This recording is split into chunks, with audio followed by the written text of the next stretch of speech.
बोलो वृंदावन धाम की जय। श्याम सुंदर मदन मोहन की जय। राधे श्याम राधा रानी की জয়। তাহলে আমরা সবাই মিলে এলাম মন নিয়ে মধুময় সুধাম বৃন্দাবনে আস্বাদন করছি ভক্ত হরিদাসের কথা। ভগবান তার প্রিয় সখা, প্রিয় নম্র সখা, প্রাণ সখা ইত্যাদি সখাদের নিয়ে বৃন্দাবনে গোষ্ঠ গোচারণে বিনোদ খেলায় মত্ত ভগবান খেলছে। এই দেখুন, ভগবান খেললে হয় লীলা আর আমরা খেললে হয় খেলা, পার্থক্যটা এখানে। ভগবানের লীলা আর আমাদের খেলা কখনো এক করে ফেললে বড় ভুল করা হবে, কারণ ভগবানের খেলা আর আমাদের খেলা কখনো এক নয়। ভগবানের খেলা আর আমাদের খেলা এত সুন্দর পার্থক্য করে গেছেন বাংলার একজন বিখ্যাত কবি, তবে তিনি হিন্দু ছিলেন না, মুসলমান কুলে জন্মেছিলেন। বাংলার মহাকবি বলা হতো তাকে, বর্ধমান জেলায় জন্মেছিলেন, যার নাম ছিল কাজী নজরুল ইসলাম। ভগবানের খেলা আর আমাদের খেলা কত সুন্দর পার্থক্য করে গেলেন সহজ সরল কয়েকটা বাংলা শব্দ দিয়ে দেখবেন। বলে, প্রভু তুমিও খেলছো আমিও খেলছি, তবে তোমার খেলা আর আমার খেলা এক নয়। খেলিছ এ বিশ্বলয়ে বিরাট শিশু আনমনে খেলিছ। বলে, ভগবান তুমিও খেলছো আমরাও খেলছি, তবে তোমার খেলা আর আমার খেলা এক নয়। আমরা ছেলেবেলায় পুতুল খেলি না, দেখবেন মাটি দিয়ে পুতুল গড়ি, ইচ্ছে মতো সাজাই, যেমন খুশি খেলি, খেলা শেষ হয়ে গেলে আবার ভেঙে জলে ভাসিয়ে দিই। তেমনি তুমিও পুতুল খেলছো, তবে আমরা মাটির পুতুল নিয়ে খেলি, আর তুমি আমাদের মতো রক্ত মাংসের পুতুলগুলো নিয়ে খেলছো। ইচ্ছে হলেই গড়ছো, যেমন খুশি সাজাচ্ছ, যেমন খুশি খেলছো, খেলা শেষ হয়ে গেলে আবার ভেঙে জলেও ভাসিয়ে দিচ্ছ। তাই তোমার খেলার আমার খেলা এক নয়। আমরা হলাম শিশু আর তুমি হলে বিরাট শিশু। লাটিম ঘোড়ায়, ঘুড়ি ওড়ায়, হরি বল হরি বল হরি বল। নিতাই গৌর হরি বল হরি বল, উলধ্বনি জয় ধ্বনি, হরে কৃষ্ণ। এই গৃহস্বামী ভগবানের নাম গুণ লীলা কীর্তন দিয়েছেন, আশীর্বাদ করবেন যেন ভগবত কৃপা ভগবত প্রাপ্তি এদের হয়। নিতাই গৌর হরি বল হরি বল।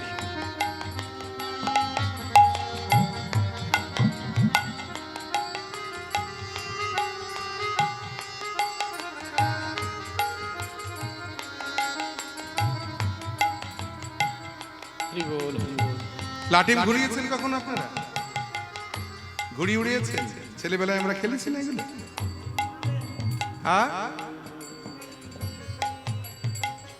কাঠের লাটিম সুতো দিয়ে প্যাঁচ দিয়ে ঘুরিয়ে ছেড়ে দিলে দেখবেন বন বন করে ঘুরতে ঘুরতে একসময় কাত হয়ে মাটিতে পড়ে যায়। ঘুড়ি ওড়াতে গিয়ে পাশের বন্ধুর ঘুড়ির সুতোতে যদি মাঞ্জা বেশি দেওয়া থাকে, তাহলে আমার ঘুড়ির সুতোর সঙ্গে লাগলে কেটে ভোকাটটা হয়ে যায়। তেমনি ভগবান ও লাটিম ঘোড়া। সৃষ্টি তব পুতুল খেলা নিরজনে প্রভু নিরজনে খেলিছ এ বিশ্বলয়ে বিরাট শিশু আনমনে খেলিছ খেলিছ খেলিছ খেলিছ খেলিছ। তাই ভগবান খেললে হয় লীলার, আমরা খেললে হয় খেলা, পার্থক্যটা এখানে।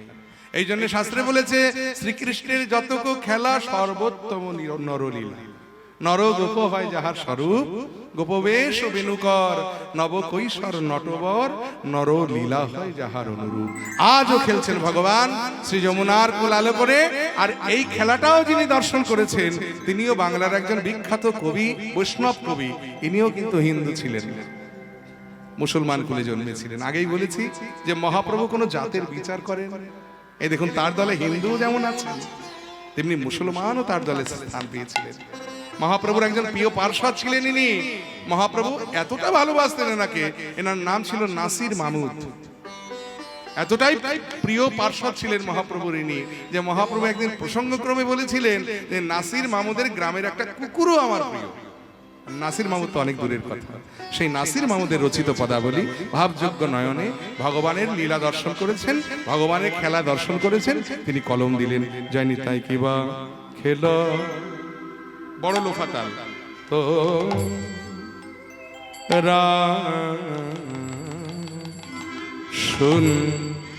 সুন্দর সম আহমোহন মূরতি মধুর ধাম ইবা খেল তো রাম শ্রী যমুনা তীরে আজি কি আনন্দ শ্রী যমুনা কো তীরে আজি কি আনন্দ কি আনন্দ রাম আহা রাম কৃষ্ণ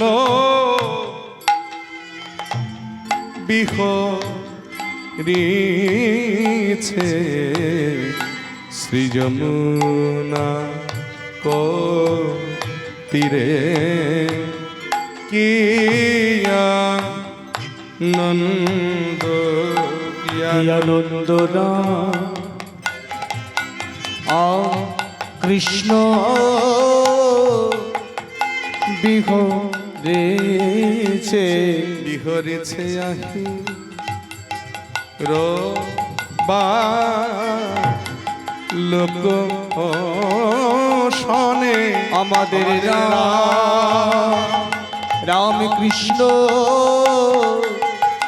বিহরেছে বিহরেছে আহির বালক ও শনে আমাদের রাম কৃষ্ণ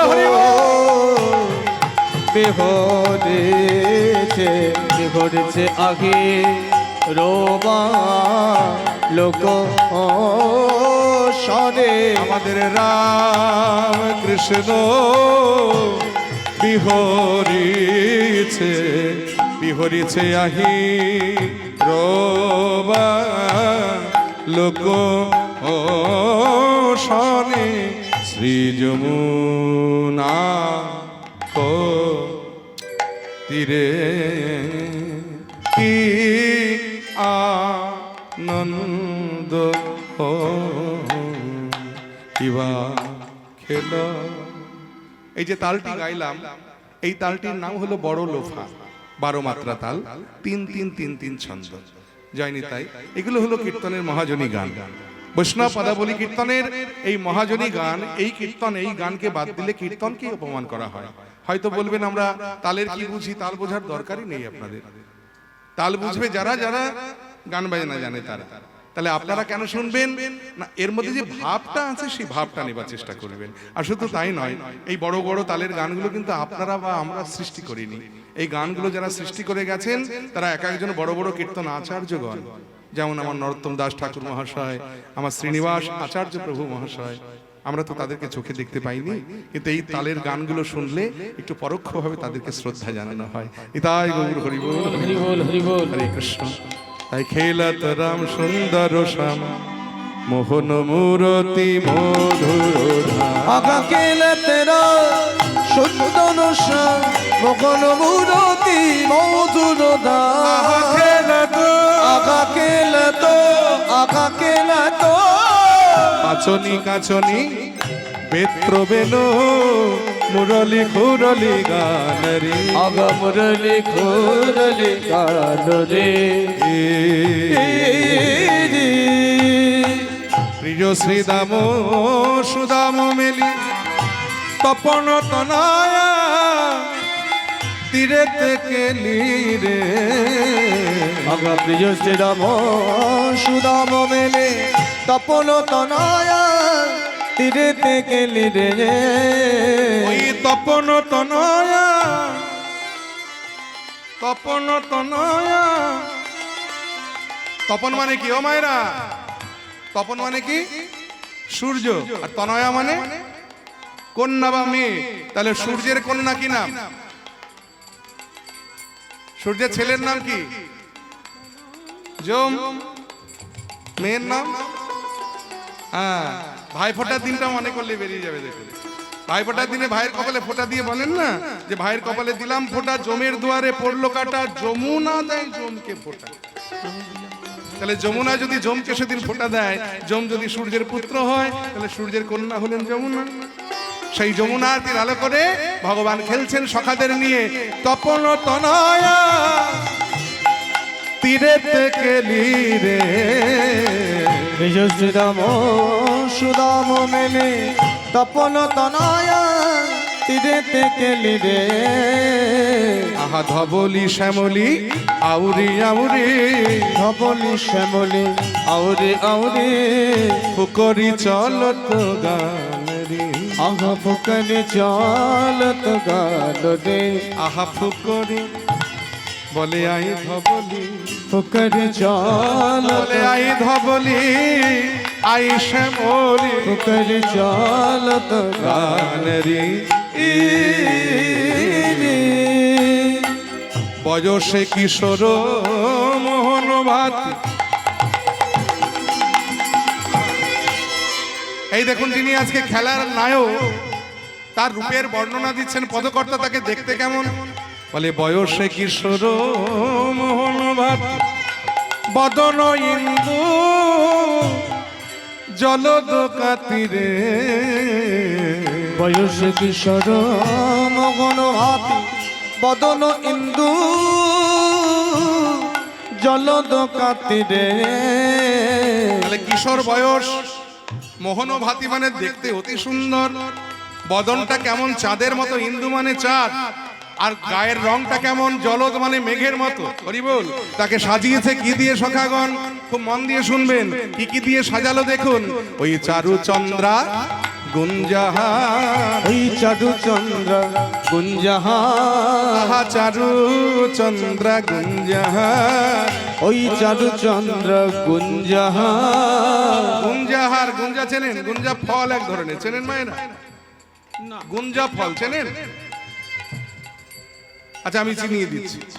আগেকার দিনে গ্রামে গঞ্জে বনে বাজারে প্রচুর হয়ে থাকতো, এখন আর খুব একটা দেখা যায় না। কিন্তু এখনো দেখা যায় সোনার দোকানে স্বর্ণকার সোনা মাপার জন্য এক ধরনের একটা ফল ব্যবহার করে, দেখবেন ছোট ছোট লাল কালো দিয়ে রংটা, আমরা কুচ ফল বলি। এই ফলটার ভালো নাম হলো গুঞ্জা ফল। সেই গুঞ্জা ফল দিয়ে মালা গেঁথেছেন সখারা, আর পরিয়ে গেঁথে আমার গোবিন্দকে পরিয়েছেন। তাই বলছেন সেই চারু চন্দ্রা গুঞ্জাহার, ওই চারু চন্দ্র গুঞ্জাহার, মদন মোহন ভাঙরি। আগা মদন মোহন ভানু রে। ওই মদন যেন মোহন কইলে, মদন মোহন যেন মোহন কইলে, মদন মোহন, ওই মদনের মনে যেন মোহন কইলে। এই মদনের মন যেন মোহন কইলে। আমার মদন মোহন শ্রী গোবিন্দ, মদনের মন যেন মোহন কইলে। আমার মদন মোহন শ্রী গোবিন্দ, মদনের মন যেন মোহন কইলে। আহা মদন মোহন ভাঙরি, মদন মোহন ভালো রে। আগমনি গম বেদশা, আজি লীলাই কর গোঠ বিহার রে।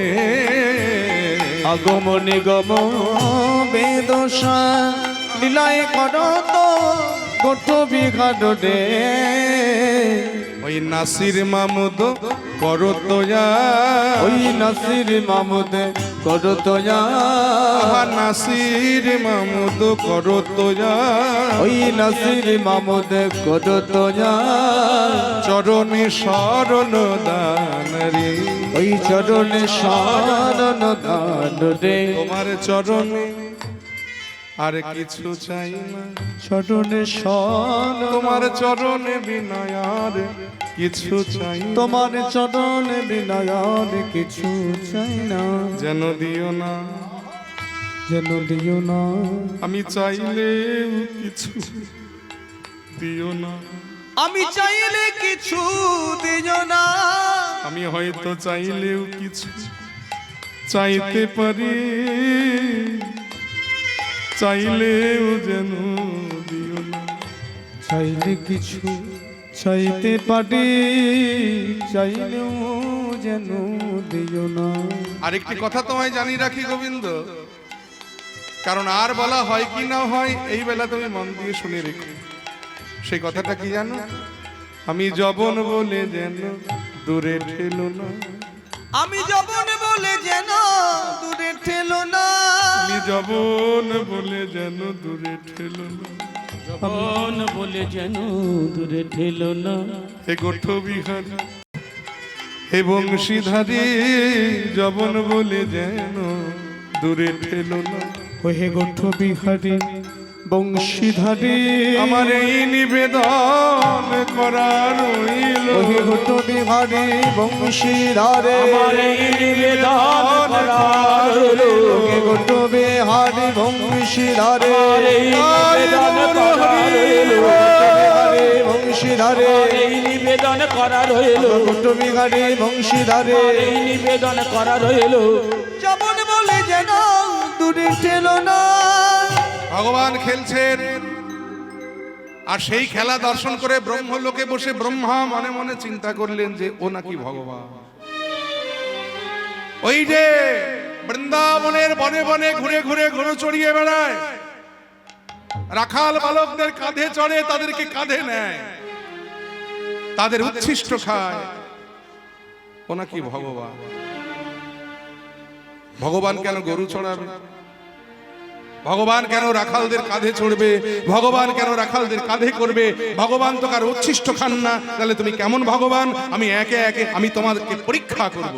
এই বলে ভগবান ব্রহ্মা ভগবানকে পরীক্ষা করবার জন্য ব্রহ্মলোক হতে নেমে এলেন বৃন্দাবনে যমুনা পুলিনে। ভগবান তখন রাখালদের সঙ্গে খেলায় মত্ত, আর সেই সুযোগে ব্রহ্মা ভগবানের ওই ধেনুবৎসগণ, নবলক্ষ ধেনুবৎসগণকে চুরি করে গিরি গোবর্ধন পাহাড়ের গুহাতে লুকিয়ে রাখি দারুদ্ধ করে। খেলতে খেলতে হঠাৎ ভগবান যমুনা পুলিনে তাকিয়ে দেখে একটা ধেনুবৎসও নাই। অবাক হলেন, কোথায় গেল ধবলি? ওরে ও শ্যামলি, কোনো সাড়া নাই। এই সুদাম, সুদাম তোরা একটু দাঁড়া এখানে, আমি যাই একটু ধবলি শ্যামলি ওদেরকে খুঁজে নিয়ে আসি। এই বলে ভগবান রাখালদের রেখে বংশী বটের নিচে তিনি গেলেন গোষ্ঠ গোচারণে ওই নবলক্ষ ধেনুর পালকে খুঁজতে। আর যেই ভগবান চলে গেলেন ধেনুবৎসগণকে খুঁজতে, সেই সুযোগে ব্রহ্মা আবার ভগবানের সখাগণকে অর্থাৎ ওই রাখালগণকে চুরি করে গিরি গোবর্ধন পাহাড়ের গুহাতে নিয়ে গিয়ে রুকিয়ে। ভগবান খুঁজে খুঁজে যখন কোনো ধেনুবৎসকে পেলেন না, ফিরে এলেন যখন বংশী বটের নিচে, আর সে দেখছে সেখানে রাখালগণ নাই। অবাক হলেন, চিন্তায় পড়লেন চিন্তামণি। সঙ্গে সঙ্গে তিনি অন্তর নেত্রে নয়ন মধ্যে জানতে পারলেন যে সকলেই ওই ব্রহ্মার কার সাজি। ঈষৎ হাসলেন ভগবান, বলে ব্রহ্মা একটু সৃষ্টির দায়িত্ব দিয়েছি বলে তুমি নিজেকে এত বড় ভাবতে শুরু করেছো। তুমি ভুলে গেলে যে তোমার সৃষ্টিকর্তা আমি, আমার নাভিপদ্ম হতে তোমার সৃষ্টি হয়েছে, আর সেই তুমি আমার থেকে তুমি সৃষ্টির দায়িত্বটা পেয়ে তুমি ভেবেছো তুমি বিরাট বড় কিছু হয়ে গেছে। তোমার এই অহংকারকে আমি চূর্ণ করে দেব। তুমি জানো না তুমি কি করেছো? তুমি আমার রাখালগণের ধেনুবৎসকে চুরি চুরে তুমি বড় অন্যায় করেছো। এই অন্যায়ের ফল তোমায় ভোগ করতে হবে। সঙ্গে সঙ্গে কি করলেন? ইচ্ছাময় যিনি সৃষ্টি স্থিতি প্রলয়ের মালিক, ঈশ্বর পরম কৃষ্ণ সচ্চিদানন্দ বিগ্রহ, অনাদিরাদি গোবিন্দ সর্ব কারণ কারণ, তিনি সঙ্গে সঙ্গে নিজের ইচ্ছেতে এই নিজ অঙ্গ থেকে সৃষ্টি করলেন সেই রাখালগণ আর ধেনুবৎসগণকে। তাদের নিয়ে ঘরে ফিরলেন, পরদিন আবার তাদের নিয়ে গোচারণে এলেন, আবার ঘরে ফিরলেন, আবার গোচারণে এলেন। এমনি করে চলতে লাগলো প্রায় 1 বৎসর কাল। প্রায় 1 বৎসর কাল পূর্ণ হবার কিছুদিন পূর্বে ব্রহ্মা আবার একদিন ব্রহ্মলোকে বসে যমুনা পুলিনে তাকিয়ে দেখছে যে সেখানে ধেনুবৎস এবং রাখালগণ সবাই আছে। অবাক হলেন ব্রহ্মা, যে আশ্চর্য ব্যাপার, আমি এদের সবাইকে চুরি করলাম, আবার এরা এখানে এলো কি করে? সঙ্গে সঙ্গে ব্রহ্মা চিন্তা করলেন, তাহলে কি ওরা ওই গুহা থেকে পালিয়ে এলো? একবার খুঁজে গিয়ে দেখি, এই বলে ব্রহ্মা ছুটতে ছুটতে গিরি গোবর্ধন পাহাড়ের গুহাতে এসে দ্বার উন্মুক্ত করে দেখছে সেখানেও আছে, আবার যমুনা পুলিনে তাকিয়ে দেখছে সেখানেও আছে। তাহলে এরা কারা আর ওরা কারা? বড় চিন্তায় পড়ে গেলেন ব্রহ্মা। সঙ্গে সঙ্গে তিনি ধ্যানে বসলেন, আর ধ্যান যোগে জানতে পারলেন যে ইনি সেই পরম ব্রহ্ম শ্রী শ্রী নারায়ণ। আছাড় খেয়ে পড়লেন ব্রহ্মা ভগবানের রাতুল রাঙা চরণে, চরণ দুটো জড়ায় ধরে বলেন, অপরাধ ক্ষমা করো ওহে প্রভু নারায়ণ, তোমার নাভি কমলে হয়েছে আমার জনম। তোমার নাভি কমলে হয়েছে আমার জনম। তাহলে তোমা হতে আমি জন্ম নিয়েছি, মানে তুমি আমার পিতার, আমি তোমার পুত্র। পুত্র যদি না জেনে পিতার চরণে অপরাধ করে ফেলে, পিতা কি পুত্রের সেই অপরাধ গ্রহণ করে? হে ভগবান, ছেলের অপরাধ বাবা না করে গ্রহণ, তুমি মোরে ক্ষমা করো এই নিবেদন। আমি তোমার চরণে অপরাধী, আমি তোমার চরণে অপরাধী, ক্ষমা করো।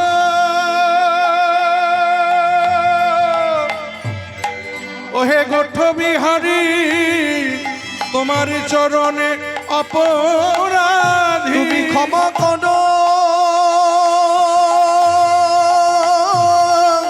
গোঠ বিহারী তব চরণে অপরাধী, তুমি আমায় ক্ষমা করো গোঠ বিহারী, তোমার চরণে আমার এই মিনতি। তুমি ক্ষমা করো গোঠ বিহারী, চরণে আমার এই মিনতি। ক্ষমা করো গোঠ বিহারী, চরণে আমার এই মিনতি, ক্ষমা করো গোঠ বিহারী, চরণে আমার এই মিনতি। আমি তব চরণে অপরাধী। উত্তর না পাইয়া ব্রহ্মা ভাবিলেন মনে, আমি ক্ষমা নাহি পাইলাম ওই প্রভুর চরণে। ক্ষমা নাকি পানি না প্রভুর চরণে, তাই প্রায়শ্চিত্ত করিব পাপে ধরায় জন্মিয়া, আমি জন্মিব ঘৃণিত কুলে পাষণ্ড হইয়া।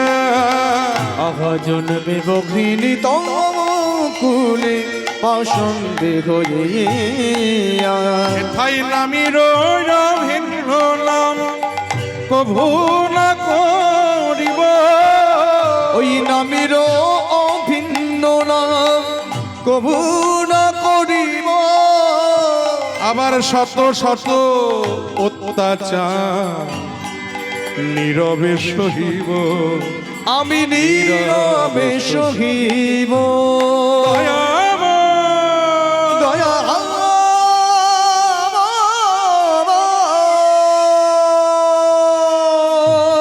ভগবান, ভগবান, অপরাধ করেছি তোমার রাতুল রাঙা চরণ, তুমি আমায় ক্ষমা করো। অজ্ঞানতার অন্ধকারে মত্ত হয়ে আমিও তোমায় পরীক্ষা করে ভুল করেছি, আমি বুঝতে পারিনি, আমায় ক্ষমা করে দাও। ভগবান বললে, ব্রহ্মা, তুমি যদি আমার চরণে অপরাধ করতে আমি তোমায় ক্ষমা করে দিতাম, কিন্তু তুমি তো করেছো আমার ভক্তির চরণে অপরাধ। শুধু তাই নয় ব্রহ্মা, তুমি কি শোনোনি? অবজানন্তি মাং মূঢ়া মানুষান্তনুমাশ্রিত, যারা আমাকে নররূপে লীলা করতে দেখে মানুষের ন্যায় মনে করে, তুমিও তাদের মতো আমায় করেছো পরীক্ষা। আমায় করেছো অবজ্ঞা, তাই তোমায় দিলাম অভিশাপ, আগত জন্মে তুমি নরকুলে গিয়ে জন্মগ্রহণ করো।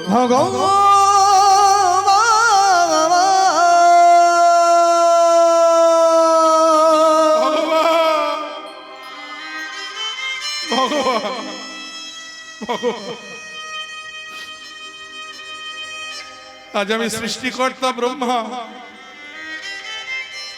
আমি এসেছিলাম তোমার চরণে অপরাধের ক্ষমা চাইতে। ক্ষমা তো পেলামই না, উল্টে পেলাম অভিশাপ। দাও ঠাকুর দাও, তুমি অভিশাপ দিচ্ছ দাও, তাতে আমার কোনো কষ্ট নাই। আমি নরকুলে যাব তাতে আমার কোনো দুঃখ নাই। তবে একটি প্রার্থনা রাখবে। বলে কি? এই জন্মে আমি যেমন তোমার লীলা মাহাত্ম্য জানতে না পেরে, বুঝতে না পেরে আমি তোমায় অবজ্ঞা করেছি, পরীক্ষা করেছি। তুমি কথা দাও ওই নরকুলে গিয়ে যেন আমার সেই ভুলটি না হয় ঠাকুর। আমি যেন নরকুলে গিয়ে তোমার লীলা মাহাত্ম্য জানতে পারি, বুঝতে পারি। তুমি দয়া করো, তুমি কৃপা করো। ভগবান হাসতে হাসতে বললে, ব্রহ্মা, আমি এতকাল জানতাম যে তুমি বড় বোকা, আজ বুঝলাম যে তুমি বড়ই চালাক। তুমি নরকুলে গিয়ে আমার লীলা মাহাত্ম্য জানতে বুঝতে চাইছো, কিন্তু আমি ছাড়া আমার লীলা মাহাত্ম্য তোমায় জানাবে, বোঝাবে কি? তাহলে যে আমাকেও তোমার সঙ্গে নরকুলে গিয়েই জন্ম নিতে হবে।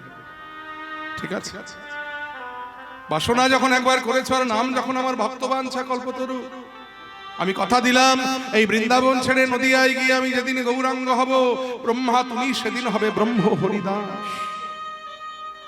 আমার লীলা মাহাত্ম্য সর্বপ্রথম তুমি জানতে পেরে জগৎকে দান করবে, তবে জগৎ জানবে, তার আগে না।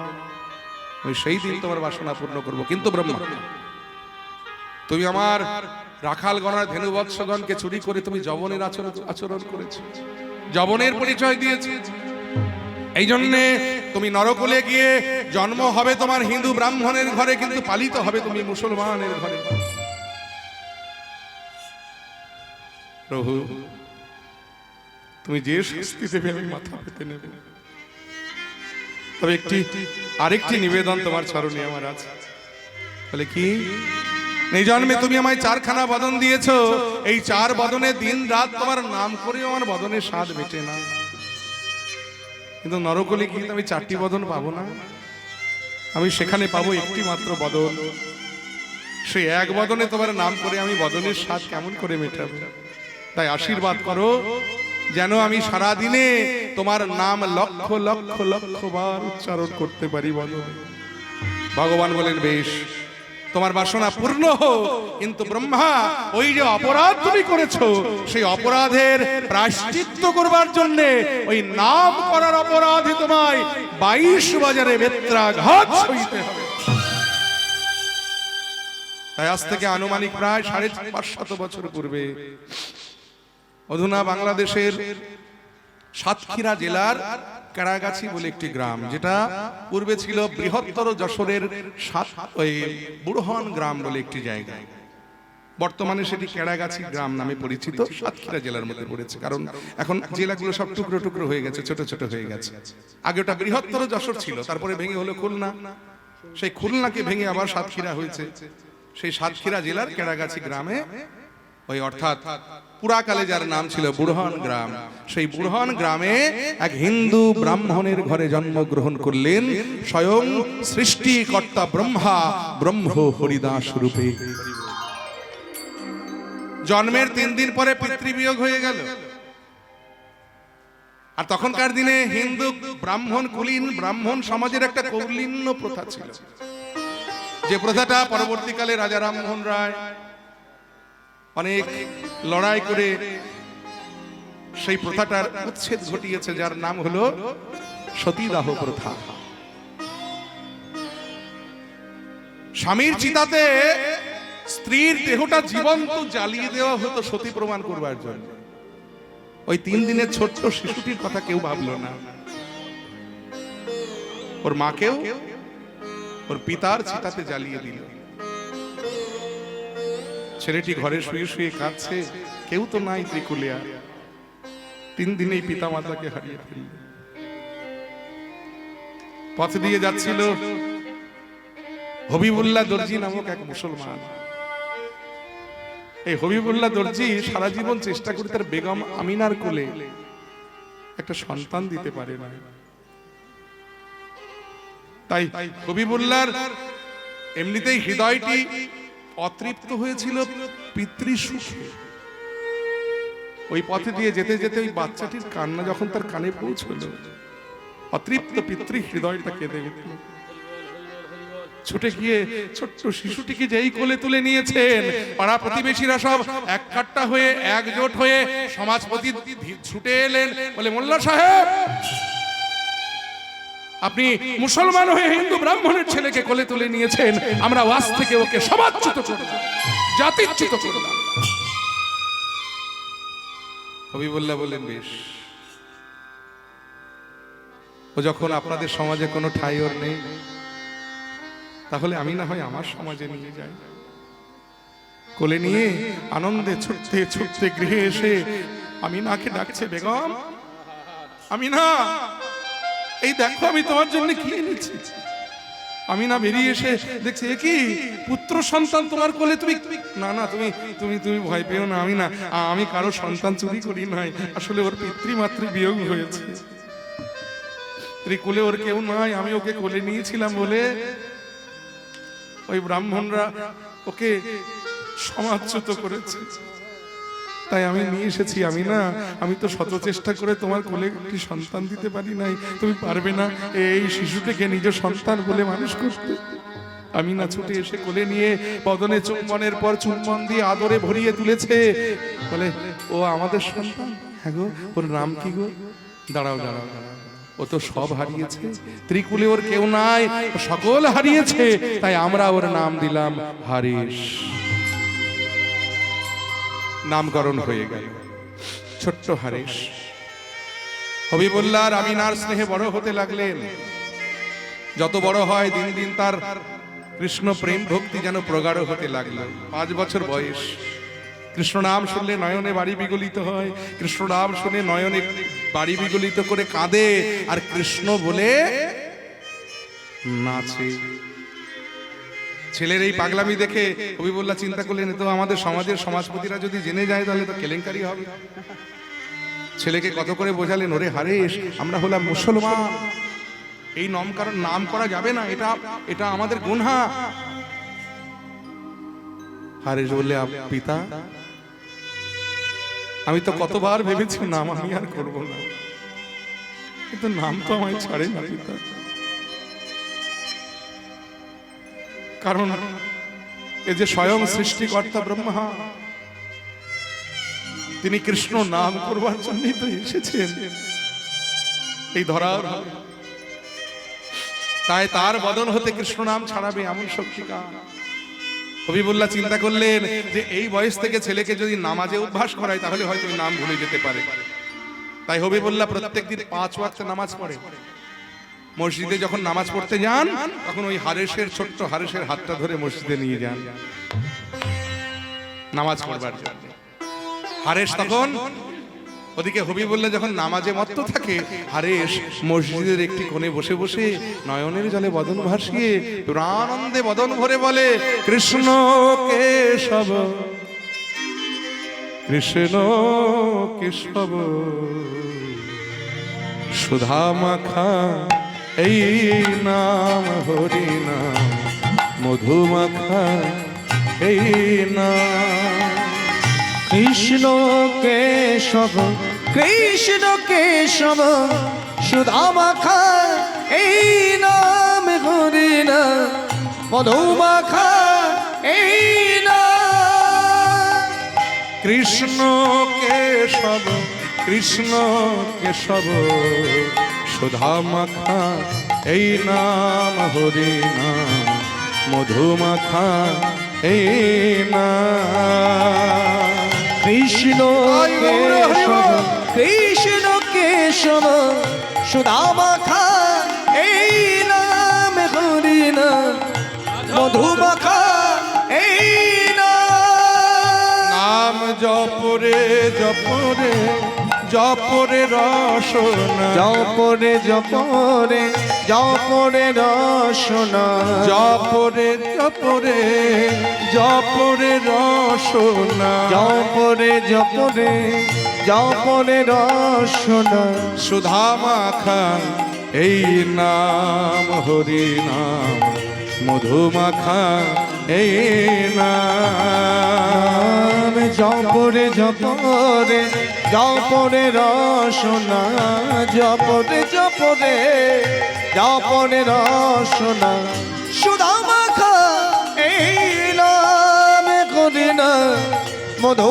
মাখা এই নাম কৃষ্ণ কেশব কৃষ্ণ কেশব সুধা মাখা এই নাম হরি নাম মধু মাখা এই নাম কৃষ্ণ কেশব কৃষ্ণ কেশব সুধা মাখা এই নাম করি না মধু মাখা এই নাম এই নাম জপ হলো আপনারে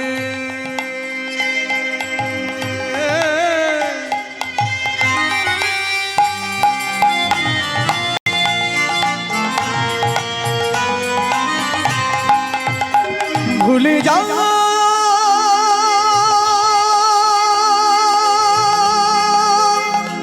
ভুলে যাও ভুলে যাও কে তুমি কে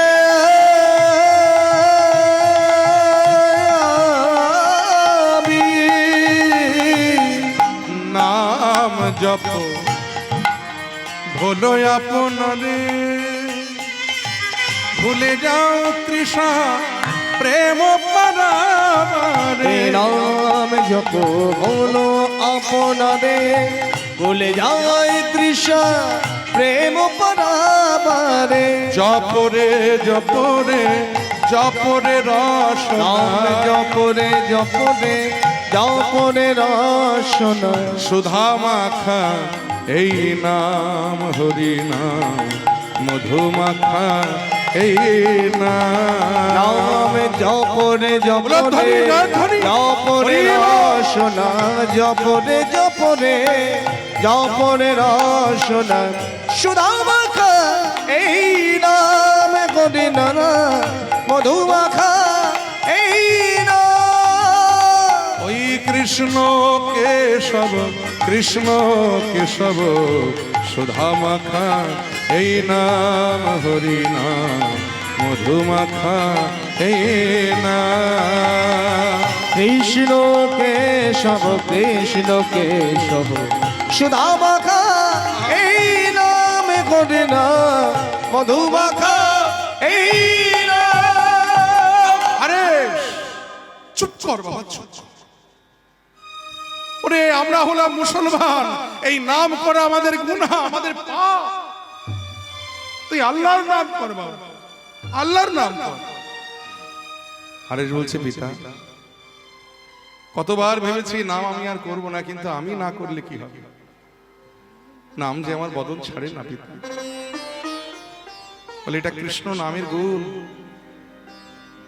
এই নাম যাকে একবার ধরে তাকে এমন আষ্টে পিষ্টে জড়িয়ে ধরে বাবা যে সে ছেড়ে দিলে কি হয় নাম আর তখন তাকে ছাড়ে না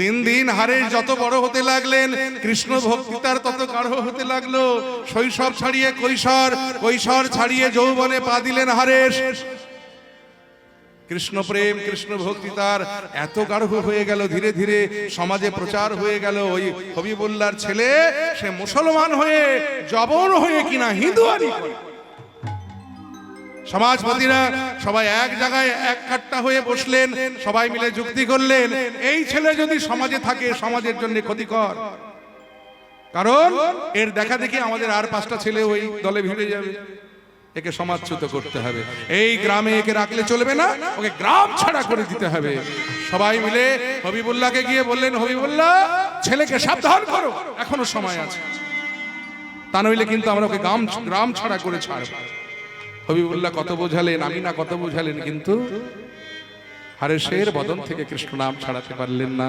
অবশেষে একদিন সবাই মিলে বিচার সভা ডেকে বিচার বসে শাস্তি দিয়ে দিলেন, হারেশকে গ্রাম ছাড়া করে দিলেন। আদেশ যখন হয়ে গেল, হারেশ পিতামাতার চরণে প্রণাম করে চলে যাচ্ছে বাড়ি ছেড়ে। হবিবুল্লাহ কাঁদতে কাঁদতে গিয়ে বলে, হারেশ চলে যাচ্ছিস বাবা, সেই ছেলেবেলা থেকে কত স্নেহ আদর দিয়ে তোকে বড় করেছি। আমি না বলছি হারেশ, কত সাধ করে তোকে পেয়েছিলাম, এখনো সময় আছে বাবা, আমার কথা রাখ, ওই নাম ছাড়। আমরা না হয় সমাজপতিদের পায়ে ধরে বুঝিয়ে সুঝিয়ে তাদেরকে, তার হয় না মা, আর বাধা দিও না। তার করুণা হয়েছে, তার কৃপা হয়েছে, কারণ আমার যে মায়ার বন্ধন আর ভালো লাগছে না,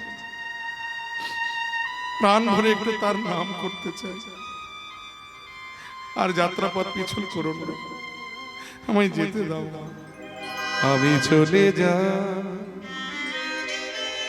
আমি চলে যা, আমি চলে যা, আমি চলে যাব,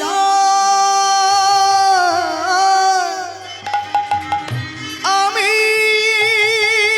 আমি আমি চলে যাই, আমি চলে যাই। যাবার বেলা একটি কথা শুধুই বলে যায়, জনম জন এই হরি নাম আমি যেন গাই। যাবার বেলা একটি কথা শুধু বলে যায়, জনম জনম এই হরি নাম আমি যেন গাই। জননী জন্ম ভূমি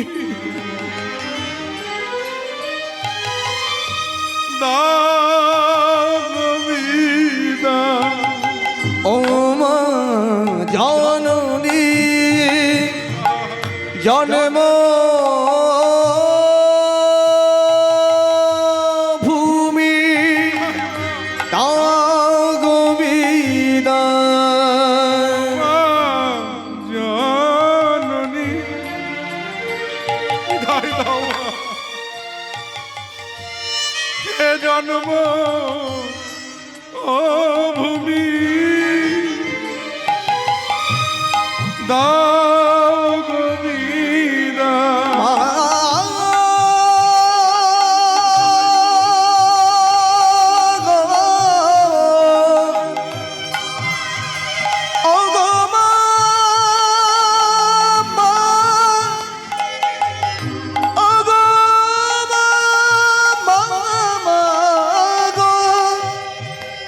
বিদায় দাও মাগো, আমি চলে যাই, আমি চলে যাই, আমি চলে যাই। জননী জন্মভূমিকে প্রণাম করে, পিতা মাতার চরণে প্রণাম করে, হরেশ কৃষ্ণ নামের ডালি মাথায় নিয়ে গ্রাম ছেড়ে, ঘর ছেড়ে, সংসার ছেড়ে কৃষ্ণ ভজনের পথে অগ্রসর হলে পথে যায় আর প্রেমানন্দে গায়, মুরারি মুকুন্দ জগদানন্দ, নামের বর্ণে বর্ণে সুধা ঝরে। মুরারি মুকুন্দ জগদানন্দ, নামের বর্ণে বর্ণে সুধা ঝরে। আহা মুরারে মুকুন্দ জগদানন্দ নামের বর্ণে বর্ণে সুধা ঝরে। ওই মুরারে মুকুন্দ জগদানন্দ নামের বর্ণে বর্ণে সুধা ঝরে। দয়াল শিরোমণি করুণার খনি, দয়াল শিরোমণি করুণার খনি। দয়াল শিরোমণি করুণার খনি। এই বিশ্বময় চরাচরে বর্ণে বর্ণে সুধা ঝরে। ওই মুরারে মুকুন্দ জগদানন্দ নামের বর্ণে বর্ণে সুধা ঝরে। মুরারে মুকুন্দ জগদানন্দ নামের বর্ণে বর্ণে সুধা ঝরে। হুজুর হুজুর সকল জবন হিন্দু হয়ে গেল, হুজুর সকল জবন হিন্দু হয়ে গেল, এর একটা বিহিত করুন হুজুর, এর একটা বিহিত করুন। বলে কেন, কি হয়েছে? গোড়ায় কাজীর দরবার, মুসলমান ভাইরা এসে সব দলে দলে হাজির হারেসের নামে নালিশ করবার জন্য। এই গোড়ায় কাজী তখনকার দিনে মুলুকপতি মানে বিচারপতি ছিলেন। কাজী, কাজী মানে হলো বিচারপতি। বাংলার বুকে তখন তিনজন কাজীর নাম আমরা পেয়ে থাকি।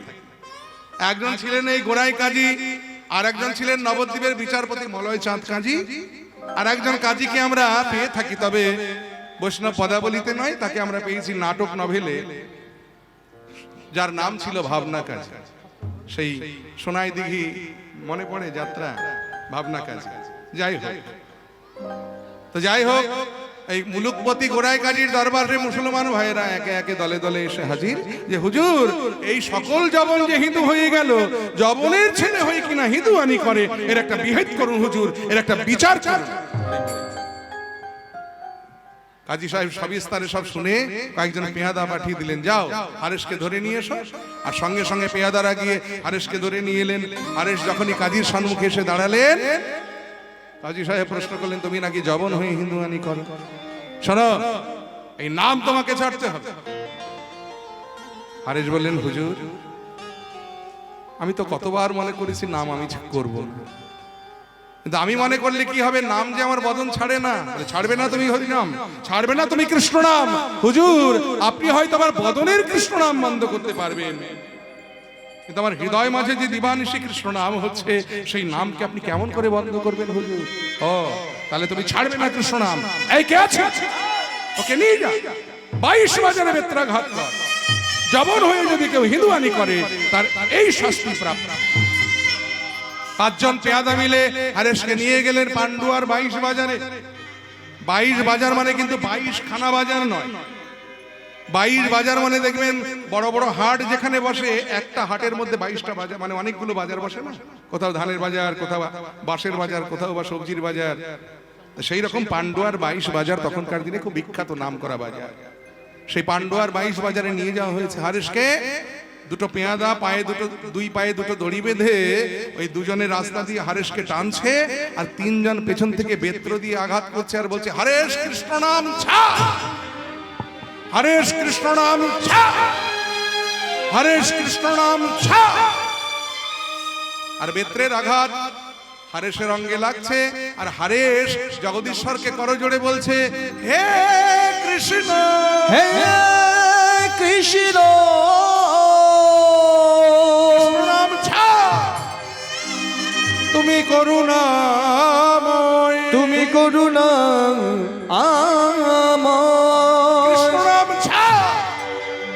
তুমি করুণা করো, তুমি করুণা করো। ওরা তো জানে না ওরা কি অপরাধ করেছে, এসব জীবে প্রভু তুমি করো প্রসাদ, তুমি করুণা করুণা করো। হে দয়াময়, হে জগদীশ্বর, ওরা জানে না ওরা কি অপরাধ করছে। ওরা ভাবছে ওরা আমায় মারছে, কিন্তু না, আমি যে আমার দেহটা তোমায় সঁপে দিয়েছি, তাই আমি জানি প্রভু যে যতগুলি বেত্র ওরা আমায় মারছে, সেই বেত্রের আঘাতগুলো তুমি নিজের অঙ্গে তুমি গ্রহণ করছো। আমার জন্য তোমার এত কষ্ট, আমার জন্য তোমার এত দুঃখ, হে দয়াময়। হরি আমার মানুষ সন্তাপ নাশিতে, ইথে যদি তোমার দুঃখ হরি আমার মানুষ সন্তাপ নাশিতে, ইথে যদি তোমার দুঃখ হরি আমার মানুষ সন্তাপ নাশিতে, ইথে যদি তোমার দুঃখ হরি আমার মানুষ সন্তাপ নাশিতে, ইতি যদি তোমার দুঃখ আমার যা হবার তাই হবে, তুমি কেন দুঃখ পাবে। আমার যা হবার তাই হবে, তুমি কেন দুঃখ পাবে। আমার যা হবার তাই হবে, তুমি কেন দুঃখ পাবে। সুখে থাকো হে সুখময়, হরি আমার মানুষ তাই গৌর হরি সন্তাপ নাশিতে, ইথে যদি তোমার দুঃখ আমায় ফেলে একা বন্ধুহীন দেশে, কোথা রইলে হরি কোথা রইলে বসে, আমায় ফেলে একা বন্ধুহীন দেশে, কোথা রইলে হরি তুমি কোথা রইলে বসে। আমি তোমার উদ্দেশ্যে ফিরি দেশে দেশে, আমি তোমার উদ্দেশ্যে ফিরি দেশে দেশে, কবে পাব নব পরিচয়। হরি আমার বল হরি বল। সন্তাপনাশিতে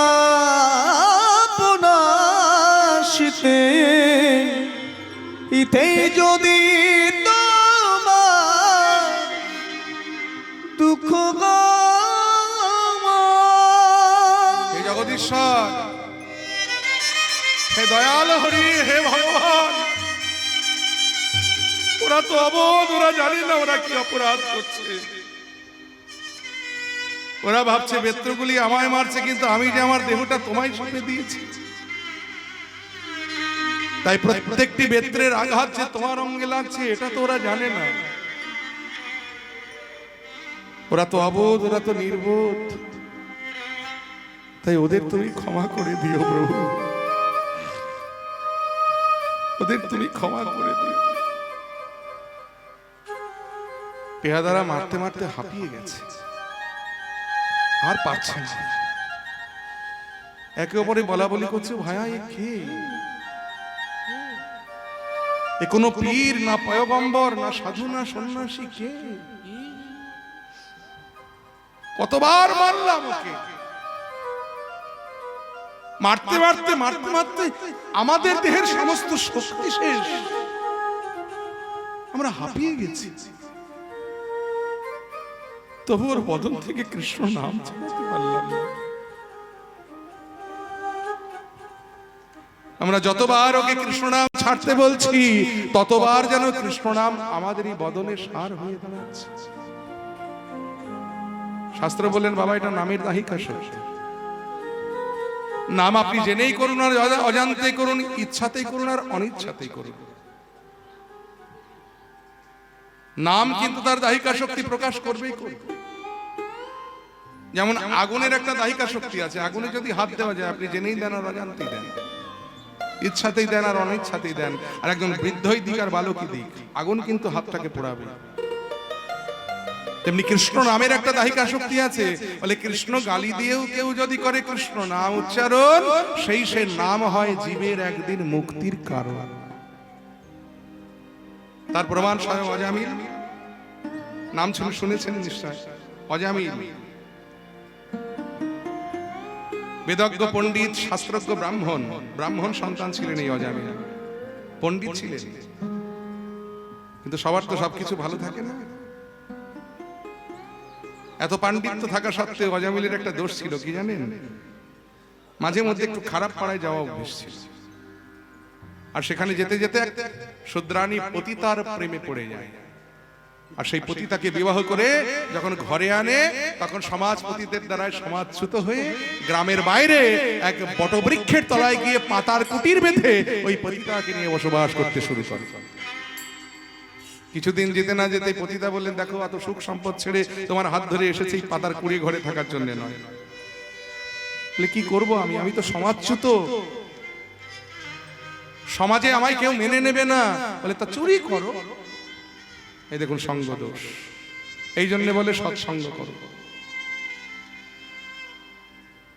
ওই পতিতার সঙ্গ দোষে শাস্ত্রজ্ঞ পণ্ডিত ব্রাহ্মণ অজামিল হয়ে গেলেন চোর। প্রথম দিকে ছোটখাটো চুরি, তারপরে তাতেও যখন হচ্ছে না তখন বড় বড় চুরি। এরপরে অজামিলের ঔরসে ওই পতিতার গর্ভে 9টি পুত্র সন্তান জন্ম হলো, এবং তারা ধীরে ধীরে বড় হলো। তাদের নিয়ে অজামিল ট্রেনিং দিয়ে একটা বিরাট ডাকাতের দল তৈরি করে ফেললেন। বাপ বেটারা মিলে ডাকাতি করে। অজামিল এত বড় কুখ্যাত দস্যু হয়ে গেলেন যে আশেপাশে 7-8টা গ্রামের মানুষ একেবারে ভয়ে তটস্থ। বাঘে গরু এক ঘাটে জল খায়, শিশুরা বাচ্চারা যদি খেতে না চায়, ঘুমোতে না চায়, তাদের মায়েরা ভয় দেখিয়ে বলে সোজা বেটা নেই তো অজামিল আ যায়গা।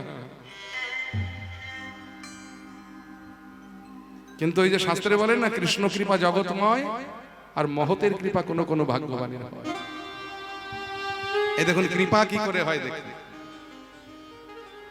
তখনকার দিনে অযোধ্যা থেকে অনেক রাম ভক্ত বৃন্দাবন দর্শনে যেতেন, বৃন্দাবন পরিক্রমার জন্য। তাই এরকম এক রাম ভক্ত রামদাস স্বামী বলে একজন বাবা, তিনি তার শতাধিক শিষ্যবর্গ নিয়ে পায়ে হেঁটে বৃন্দাবন চলেছে অযোধ্যা হতে। আর যেতে গিয়ে অজামিলের গ্রাম পড়ে। অজামিলের গ্রামে আসতেই তখন অস্তাচলে যেতে চলেছে সূর্য, সন্ধ্যা আগত। ভাবলেন এই গ্রামে যদি কোনো ভক্তের বাড়িতে আজকে রাত্রিটা একটু বিশ্রাম করা যায়। তা পথে এক যুবককে দেখে জিজ্ঞেস করলেন, বাবা এই গ্রামে এক ভক্তের বাড়িতে আমাকে একটু দেখিয়ে দিতে পারো, আজকে রাত্রিটা আশ্রয় করব। যুবক মনে মনে চিন্তা করলেন, এমন বাড়িতে পাঠাবো সাধু বাবা, গিয়ে দেখো খাতির যত্ন কিরকম হয়। যুবক বলেন, হ্যাঁ কেন পারবো না, আমাদের গ্রামে বিরাট এক ভক্ত আছে। বলে কোথায়? ওই বট বৃক্ষের তলায় গিয়ে দেখবেন একটা বিরাট অট্টালিকা, দরজায় কড়া নেড়ে ডাকবেন যে অজামিল ভক্ত বাবা বাড়িতে আছে, দেখবেন খাতির যত্ন হবে খুব।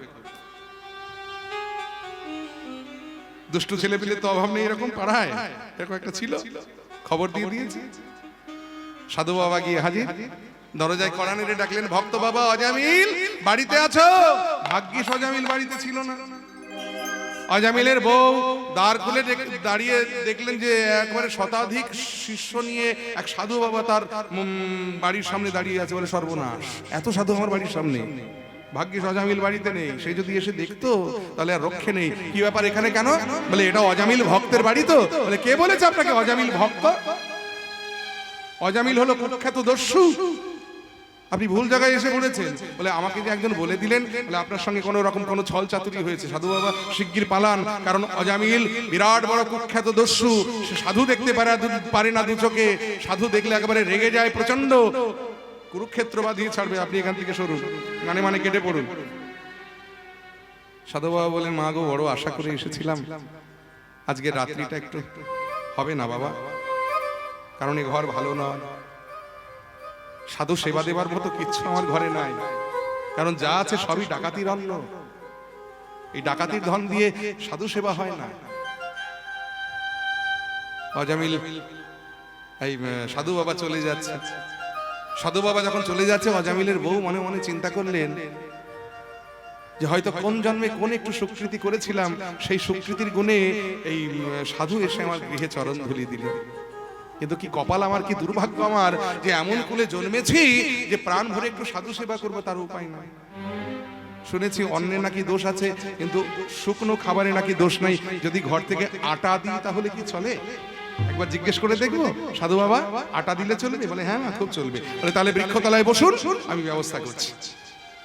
সাধু সেবার আয়োজন হলো। সাধু বাবা নিজের হাতে সেই রুটি তৈরি করে সবে সেবায় বসতে যাবে, এমন সময় অজামিল এসে হাজির। আর বাড়ির সামনে এত সাধু দেখে চিৎকার করে বলে, কি ব্যাপার, এত সাধু কেন? অজামিলের বউ অজামিলের গলার স্বর শুনে সঙ্গে সঙ্গে গৃহের বাইরে বেরিয়ে বলে, গলাটা নামিয়ে কথা বল। ওদেরকে ওখানে আমি থাকতে দিয়েছি। চুপসে গেলেন অজামিল। দেখেছেন, 7-8টা গ্রামের মানুষ যাকে দেখে ভয় পায়, সেও বাড়িতে কাউকে ভয় পায়। আপনারা পান? বাবাদের বলছি, ভয় পান? পান? বুকে হাত দিয়ে বলতে পারবেন কেউ বউকে ভয় পান না? সত্যি কথা বলবো, একটা সত্যি কথা বলি, আমিও ভয় পাই। আরেকটি সত্যি কথা বলি, ভয় পাওয়া ভালো।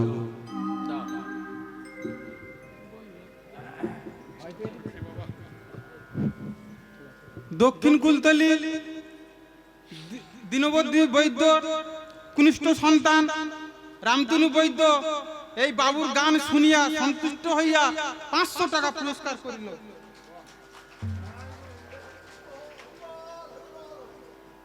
জয় নিতাই, হরে কৃষ্ণ।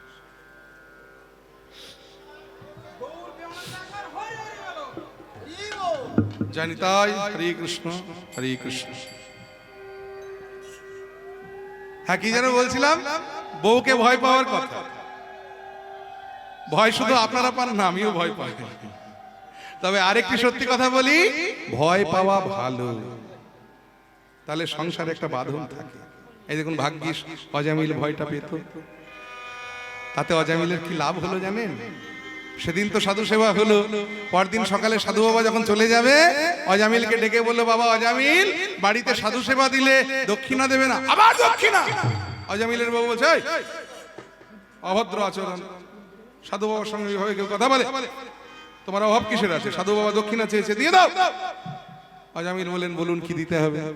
বাবা অজামিল, আমি তো সর্বত্যাগী সন্ন্যাসী, ধন দৌলত টাকা পয়সা আমার দরকার নেই বাবা, আমি তোমার কাছে দক্ষিণা কেন চাইছি জানো? গৃহে ভোজন দিলে সন্ন্যাসীকে তাকে দক্ষিণা দিতে হয়, নইলে ভোজন সম্পূর্ণ হয় না। তাই তুমি যখন ভোজন দিয়েছো, দক্ষিণা তো তোমায় দিতেই হবে বাবা। তবে টাকা পয়সা ধন সম্পত্তি নয়। আমি এসে লক্ষ্য করলাম যে তোমার স্ত্রী আবার গর্ভবতী হয়েছে, আর আমি তো সাধু, দূরদর্শীও বটে। তাই আমার দূরদর্শিতা দিয়ে আমি লক্ষ্য করলাম তোমার স্ত্রীর গর্ভে যে সন্তানটি এবার আসছে সেটিও পুত্র সন্তান। তাই তোমার ওই সন্তানটি যখন ভূমিষ্ঠ হবে, আমার দক্ষিণা স্বরূপ ওই সন্তানটির নাম রেখো নারায়ণ।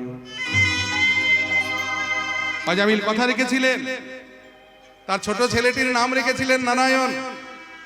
যেদিন অজামিলের মৃত্যুশয্যা, অজামিল মৃত্যুশয্যায় শয়ন করে আছে, যমদূত এসেছে, সমন এসেছে অজামিলকে নিয়ে যাওয়ার জন্য।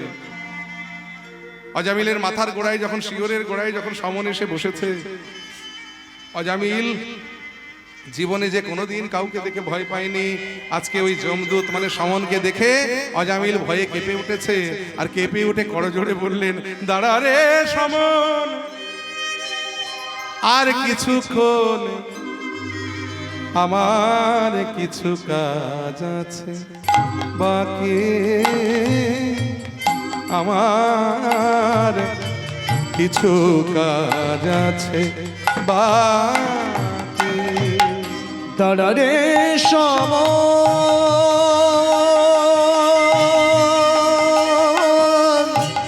আর কিছু আমার কিছু কাজ আছে বাকি, আমার কিছু কাজ আছে বাকি। আমার আঙিনার মাঝে নারায়ণ বিরাজে, আমার আঙিনা মাঝে নারায়ণ বিরাজে, আমি ক্ষণিক তারে ডাকি,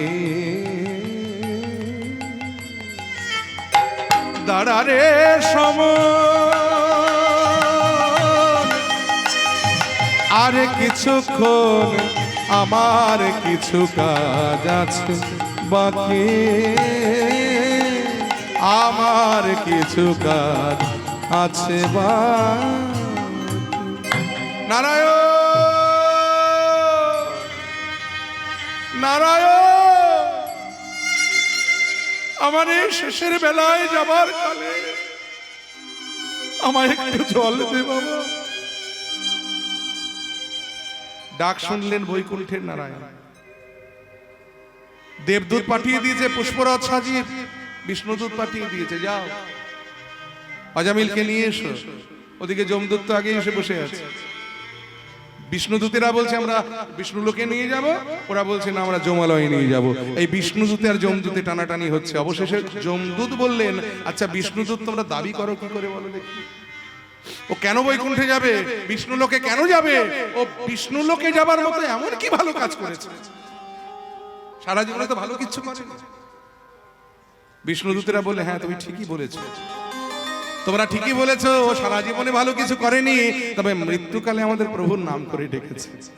বলে ওরা তোমাদের ভুল ধারণা, ওর ছেলেকে ডেকেছে, বলে ডাকুক না ছেলেকে, নামটা তো আমাদের প্রভু। এই দেখুন, এই জন্য আগেকার দিনে বাবা মায়েরা ছেলে মেয়েদের নাম রাখতো ঠাকুর দেবতার নামে, ভগবানের নাম। লক্ষ্মী, গণেশ, সরস্বতী, কার্তিক, গোপাল, গোবিন্দ, কৃষ্ণ, মধুসূদন, গিরিধারী, কত সুন্দর সুন্দর নাম রাখতো, যাতে সারাদিনে হয়তো কাজের ফাঁকে ভগবানকে ডাকার সময় হয় না, ঠাকুর দেবতাকে ডাকার সময় হয় না। পরোক্ষভাবে ছেলে মেয়েদের ডাকলে তো একটু তাদেরকে ডাকা হবে। আজকাল আমরা আধুনিক হয়ে গেছি, মডার্ন যুগ আমাদের এখন। আর এই আধুনিক যুগে ওইসব নাম আমাদের কাছে ব্যাকডেটেড। এখন আমরা ছেলে মেয়েদের মডার্ন নাম রাখি, হিটু, বান্টি, বিউটি, পাপাই। ছেলে বন্ধুদের সঙ্গে খেলা করছে, মা ছেলেকে ডাকছে পাপাই, পাপাই, পাপাই। দিনরাত ঘরে পাপ ডাকছে, তার ঘরে পুণ্য আসে কোনোদিন?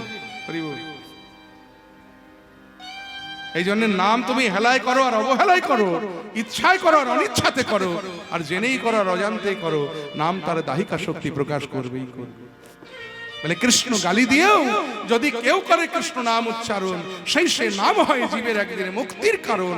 সংকীর্তন যজ্ঞ মাঝে কেউ যদি করে কৃষ্ণ আরাধন, সেই সে সুমেধা পায় আমার শ্রীকৃষ্ণের চরণ, আর সেই সে সুমেধার কুবুদ্ধি সংশয়। তাই সর্বযজ্ঞ হতে কৃষ্ণ নাম যজ্ঞ সার। নিতাই গৌর হরি বল হরি বল।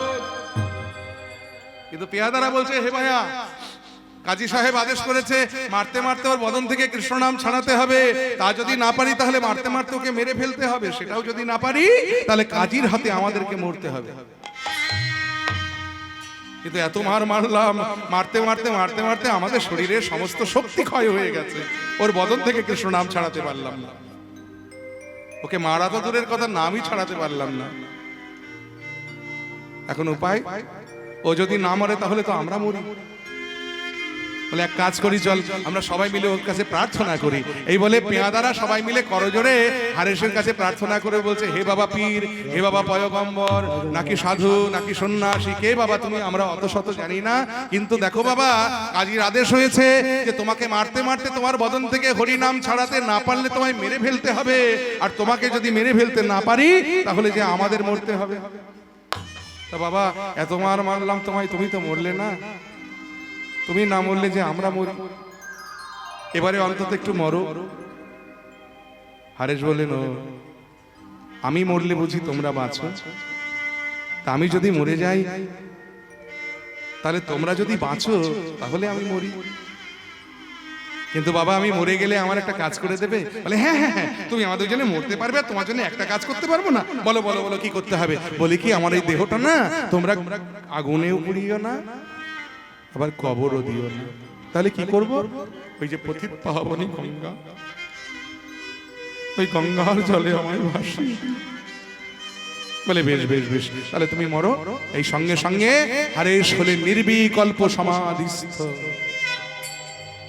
আত্মাকে পরমাত্মার সঙ্গে বিলীন করে দিলেন। দেহটা পড়ে রইল, কিন্তু আত্মা পরমাত্মার সঙ্গে বিলীন হয়ে গেল। বড় বড় সাধু যারা, তারা এগুলো করতে পারে, দেহটা পড়ে রয়, আত্মা পরমাত্মার কাছে চলে যায়। এটাকে বলে নির্বিকল্প সমাধিস্থ। ঠাকুর রামকৃষ্ণ পরমহংসদেব দেখতেন মাঝে মাঝে যখন নরেনের মুখে ভালো ভালো গান শুনতেন, শুনতে শুনতে তিনি সমাধিস্থ হয়ে যেতেন। আর সমাধিস্থ হলে তিনি ঠিক এমনি করে দাঁড়াতেন। যে ঠাকুরের যে মূর্তিটা আপনারা দেখতে পান না, এটা নির্বিকল্প সমাধিস্থ হওয়ার মূর্তি। তেমনি হারেস হলেন নির্বিকল্প সমাধিস্থ। শ্বাস বইছে না, চোখের পল্লব পড়ছে না, দেহটা স্থির হয়ে গেছে। পেয়াদারা ভাবলেন বুঝি হারেস মারা গেছে। একজন ছুটতে ছুটতে হুজুরের কাছে, কাজী সাহেবের কাছে কি বলে, হুজুর কাফেরটা মারা গেছে, হুজুর কাফেরটা মারা গেছে, তাহলে ওকে খবর দিয়ে দাও। হুজুর এতক্ষণ আপনার সব কথা শুনেছি, এবার আর আপনার কথা শুনতে পারলাম না। বলে কেন, আমার কথার অবাধ্য হবে? হবো না। আপনি অন্যায় আবদার করবেন, আমরা মেনে নেবো কি করে? কি অন্যায় আবদার করেছি? বলে আপনি ওকে খবর দিতে বললেন, ও হিন্দু ব্রাহ্মণের ঘরে জন্মগ্রহণ করেছে, ব্রাহ্মণের ছেলে, ওকে কবর দেবো কি করে? তাহলে একটা কাজ করো, শ্মশানে নিয়ে গিয়ে হিন্দু মতে ওকে পুড়িয়ে দাও। বলে সেটাও সম্ভব নয়, কারণ মুসলমানের ঘরে পালিত হয়েছে। তাহলে উপায়? বলে হুজুর এটা বুদ্ধি দেবো, তাতে সাপও মরবে, লাঠিও ভাঙবে না। বলে বলো বলো বলো, কি বলতে চাইছো? বলি কি, ওর দেহটা যদি আমরা গঙ্গার জলে ভাসিয়ে দিই? বলে বেশ তাই করো।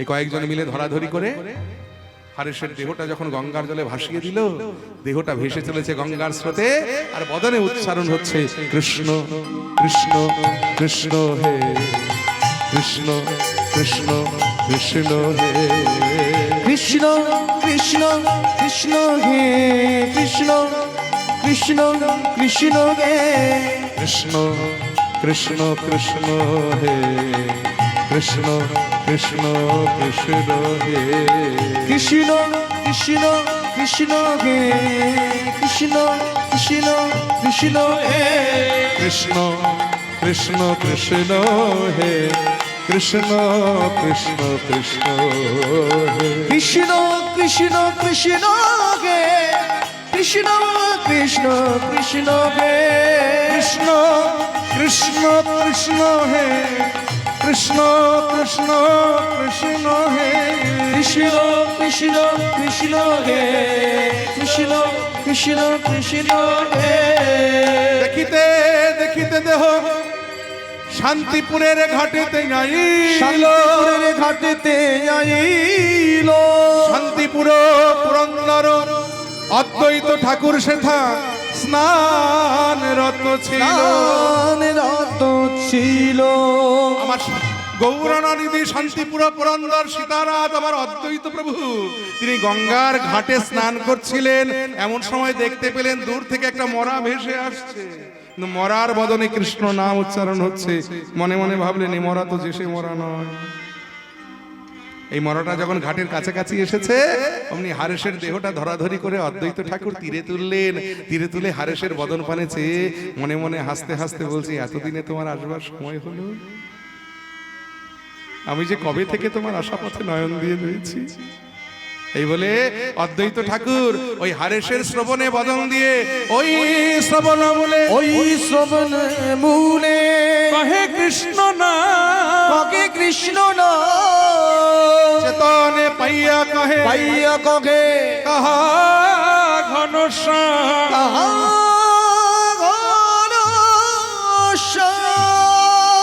কোথা গেল? এই তো ছিল, কোথায় গেল? দেখা দাও, দেখা দাও। হরি মন মজায় লুকালে কোথায়, আমি ভবে এক দাও হে দেখা, ভবে এক দাও হে দেখা, পরাণ সখা রাখো হরি মন মজায় লুকালে কোথায়, হরি মন মজায় লুকালে কোথায়। দেখা দাও, দেখা দেখা দাও, দেখা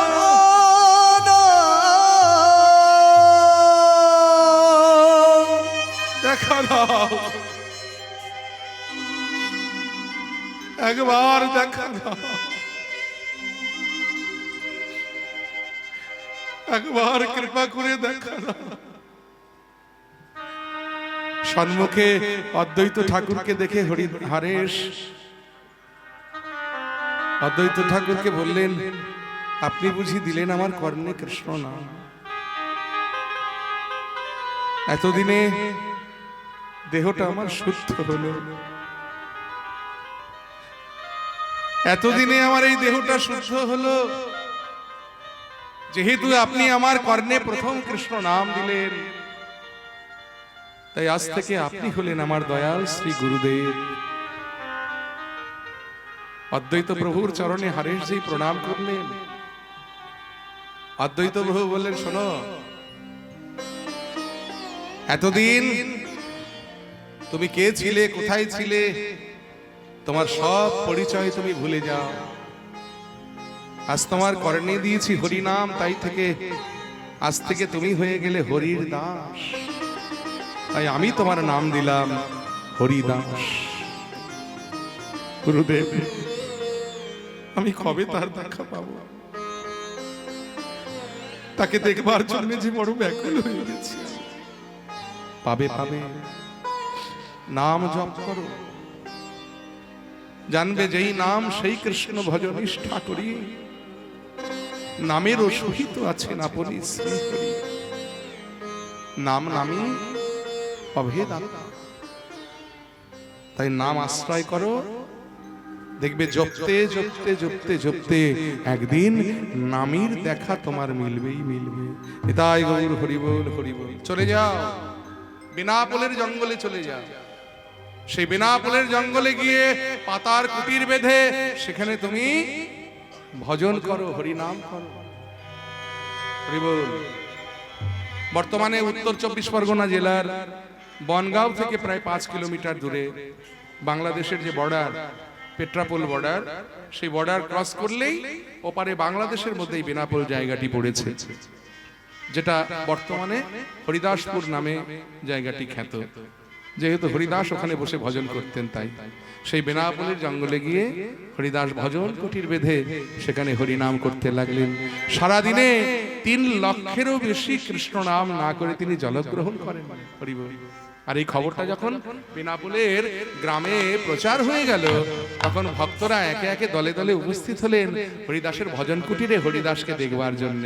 আর তাদেরকে দেখে হরিদাস করজোড়ে তাদের উদ্দেশ্যে বললেন, শোনো গায়ের নরনারী, আমায় কথা শোনো, আমায় ঘিরিয়া তোমরা দাঁড়াইছ কেন? হরে কৃষ্ণ হরে কৃষ্ণ। নারীকে জানিবে মা ঐশ্বর্যকে মাটি, ঐশ্বর্যকে মাটি, সদা সত্য উচ্চারিবে এই কথা, এই কথা খাঁটি। হরে কৃষ্ণ হরে কৃষ্ণ হরে কৃষ্ণ। এই রূপে উদ্ধারিবে নাম করো ভক্তি নাম ভরে, করো ভক্তি ভরে। হরে কৃষ্ণ কৃষ্ণ কৃষ্ণ হরে হরে, হরে কৃষ্ণ কৃষ্ণ কৃষ্ণ হরে হরে, হরে রাম রাম রাম হরে হরে। হরে কৃষ্ণ কৃষ্ণ কৃষ্ণ হরে হরে, হরে রাম রাম রাম হরে হরে। হরে কৃষ্ণ কৃষ্ণ কৃষ্ণ হরে হরে, হরে রাম রাম রাম হরে হরে। হরে কৃষ্ণ কৃষ্ণ কৃষ্ণ হরে হরে, হরে রাম রাম রাম রাম হরে হরে। চলবে না চলবে না চলবে না, আমার রাজত্বে বৈষ্ণবগিরি চলবে না। বেনাপোলের জমিদার রাজা রামচন্দ্র খা তিনি ছিলেন শাক্ত। তিনি যে শুনতে পেলেন যে তার জঙ্গলে এক বৈষ্ণব ঠাকুর এসেছে, সে নাকি কৃষ্ণ নাম দিয়ে জগৎ উদ্ধার করছে, জীবগণকে উদ্বুদ্ধ করছে, অমনি মনে মনে চিন্তা করলেন যে এই যদি চলতে থাকে তাহলে আমার প্রজারা সব বৈষ্ণব ধর্মে উদ্বুদ্ধ হয়ে যাবে, আর আমি রাজা রামচন্দ্র খা আমি শাক্ত হয়ে এটা মেনে নিতে পারবো না। ওই সাধুকে আমার জঙ্গল থেকে ভণ্ড বলে বিতাড়িত করতে হবে। কি করা যায় কি করা যায়? পেয়ে গেছে। দেবরাজ ইন্দ্র যেমন করে মেনকাকে পাঠিয়ে বিশ্বামিত্রের ধ্যান ভেঙেছিল, তেমনি আমার আছে লক্ষ্য হীরা। এই লক্ষ্য হীরাকে পাঠিয়ে ওই সাধুকে যদি আমি ভণ্ড বলে প্রমাণ করতে না পারি, তাহলে আমার নামই লক্ষ্য হীরা নয়। সঙ্গে সঙ্গে লক্ষ্য হীরাকে তলব করা হলো। এই লক্ষ্য হীরার নাম কিন্তু আসলে হীরাবাই। হীরাবাই কি করে লক্ষ্য হীরা হয়েছিলেন জানেন? কারণ তখনকার দিনে হীরাবাইয়ের রূপ দর্শন করতে আর তার গান আর নাচ দেখবার জন্য তাকে 1 লক্ষ স্বর্ণ মুদ্রা যৌতুক দিতে হতো। এই জন্য তার নাম হয়েছিল লক্ষ্য হীরা। সেই লক্ষ্য হীরা তখন রাজা রামচন্দ্র খায়ের বাগান বাড়িতে রেখে দিয়েছিলেন রাজা রামচন্দ্র খা, তার মুখে গান শুনবে বলে, তার নৃত্য দর্শন করবে বলে। এটা তখনকার দিনে রাজা জমিদারদের একটা চল ছিল। হরি বল। সেই লক্ষ্য হীরাকে ডাকা হলো, আর লক্ষ্য হীরা এসে রাজা রামচন্দ্র খায়ের সম্মুখে দাঁড়ালেন। বলুন মহারাজ, কেন ডেকেছেন লক্ষ্য হীরা? তুমি তো শুনেছ যে আমাদের জঙ্গলে এক সাধু এসেছে, সে নাকি বৈষ্ণব ধর্মে কৃষ্ণ নাম দিয়ে সকল ভক্তদের মানে আমার প্রজাদের উদ্বুদ্ধ করছে বৈষ্ণব ধর্মে। কিন্তু তুমি তো জানো যে আমি শাক্ত, আমার রাজত্বে বৈষ্ণব গিরিয়ে চলতে দেওয়া যায় না। তা লক্ষ্য হীরা, তুমি কি পারবে না ওই সাধুকে ভণ্ড বলে প্রমাণ করতে? কেন পারবো না মহারাজ? আমার আছে রূপ, আমার আছে যৌবন, আমার আছে কণ্ঠ, আমার আছে নৃত্য, আপনি আমাকে 3টি রাত্রি সময় দিন, এই 3 রাত্রের মধ্যে আমি যদি সাধুকে ভণ্ড বলে প্রমাণ করতে না পারি, তাহলে আমার নামই লক্ষ্য হীরা নয়। আর এই কথা শুনে রাজা রামচন্দ্র খা বড্ড আশ্বস্ত হলেন। সেদিন রাত্রিতে লক্ষ্য হীরা হরিদাসের ভজন কুটিরে এসে উপস্থিত হলেন, একেবারে রাজ বেশে ভূষিতা হয়ে। একবারে হিরে জহরত মণি মুক্ত দিয়ে ঝলমল ঝলমল করছে গোটা অঙ্গটা। রাজবেশে হাজির হয়েছে হরিদাসের ভজন কুটিরে। আর এসে হরিদাসকে প্রণাম করে বললেন, সাধু আমি এসেছি। তুমি এসেছো মা? বসো বসো বসো বসো। মাগো, ব্রত যে নিয়েছি 3 লক্ষ নাম না করে জলগ্রহণ করব না। আমার তো নামের সংখ্যা এখনো পূরণ হয়নি। তুমি বসো, আমার নামের সংখ্যা পূরণ হোক, আমি কথা দিচ্ছি তোমার কথা আমি শুনবো। এই লক্ষ্য হীরা বসে রইলেন। হরিদাস ভজন কুটিরে বসে নামের মালা হাতে করে নয়ন মোদে হরি নাম করতে লাগলেন। হরে কৃষ্ণ হরে কৃষ্ণ কৃষ্ণ কৃষ্ণ হরে হরে, হরে রাম হরে রাম রাম রাম হরে হরে। হরে কৃষ্ণ কৃষ্ণ কৃষ্ণ হরে হরে, হরে রাম রাম রাম হরে হরে। হরে কৃষ্ণ কৃষ্ণ কৃষ্ণ হরে হরে, হরে রাম রাম রাম হরে হরে। হরে কৃষ্ণ কৃষ্ণ কৃষ্ণ হরে হরে, হরে রাম রাম রাম হরে হরে। হরে কৃষ্ণ কৃষ্ণ কৃষ্ণ হরে হরে, হরে রাম রাম রাম হরে হরে। হরে কৃষ্ণ কৃষ্ণ কৃষ্ণ হরে হরে, হরে রাম রাম রাম হরে হরে।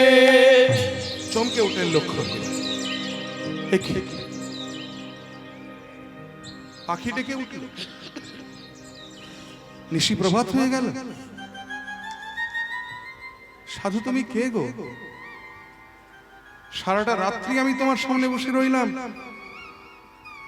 আর তুমি সারাটা রাত্রি ধরে একবারও তুমি নয়ন মেলে আমার পানে চাইলে না। তুমি নয়ন মুদে নামের মালা হাতে করে হরি নাম করে নিশি প্রভাত করে দিলে। বেশ, তুমি কত বড় সাধু। আমার নাম লক্ষ্য হীরা। আমি আজ রাত্রিতে আবার আসবো তোমার কাছে, দেখবো কেমন করে তুমি আমার দিকে না তাকিয়ে থাকতে পারো, আর কেমন করে আমার সাথে কথা না বলে থাকতে পারো। সেদিন রাত্রিতে আবার এলেন লক্ষ্য হীরা, প্রণাম করে বলেন, সাধু আমি এসেছি। এসেছো মা? তুমি গতকালও এসেছিলে, কিন্তু কি করব বলো, আমি তোমার সঙ্গে কথাই বলতে পারিনি। কি করব বলো, ব্রত যে নিয়েছি 3 লক্ষ নাম না করে জলগ্রহণ করব না। মাগো, আজকে তুমি বসো, আজ আমার নামের সংখ্যা পূরণ হোক, আমি কথা দিচ্ছি আজ আমি তোমার কথা শুনবই শুনবো। এই বলে লক্ষ্য হীরা বসে রইলেন। হরিদাস নামের মালা হাতে করে আবার নামের মালা হাতে করে প্রেমানন্দে গাইতে লাগলেন। হরে কৃষ্ণ কৃষ্ণ কৃষ্ণ হরে হরে, হরে রাম রাম রাম হরে হরে। হরে কৃষ্ণ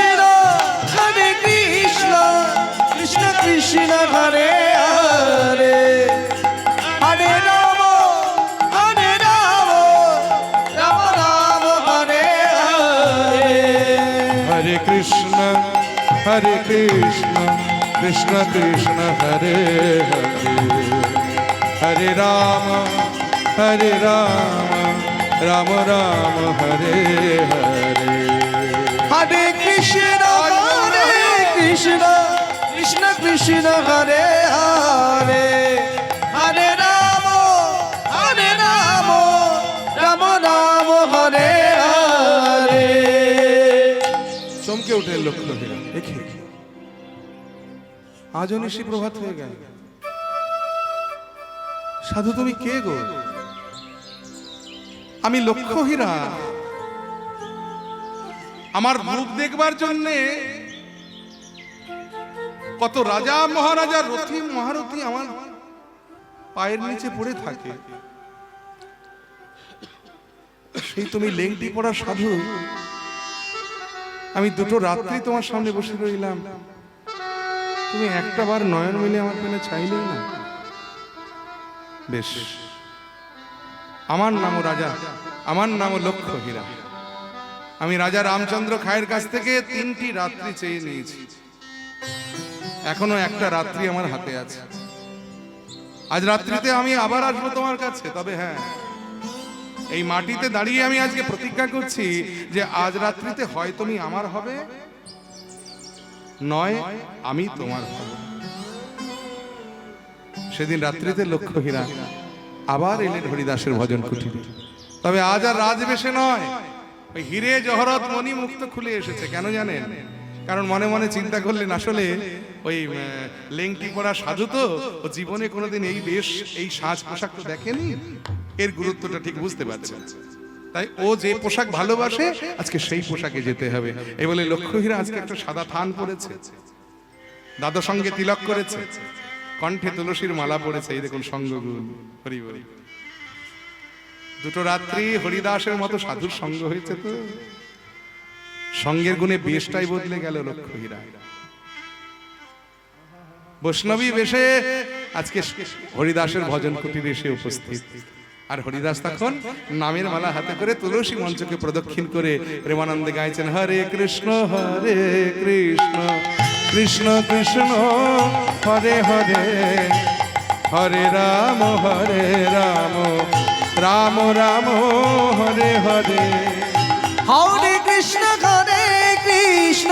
কৃষ্ণ কৃষ্ণ হরে হরে, হরে রাম রাম রাম হরে হরে।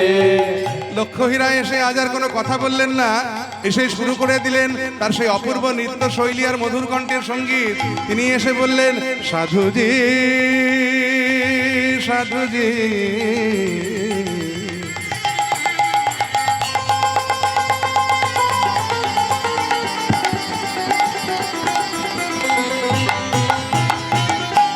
সাধুজি গো একটিবার নয়ন মেলে দেখো আমায়, সাধুজি গো একটিবার নয়ন মেলে দেখো আমায়, তুমি কত সুন্দর তাও কি জানো না,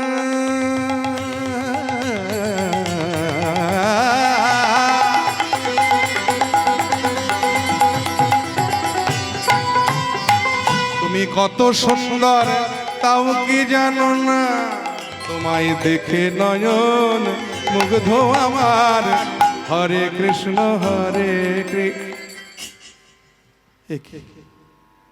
সাধুর নাম কেন আমার কণ্ঠে? না না না না না, আমি আমি আমি তো এ গান গাইতে আসিনি, আমি তো আমার গান গাইতে এসেছি, আমি আমার গান গাইবো। এই বলে আবার লক্ষ্য হীরা গাইছেন আমায় নিয়ে খেলা করো,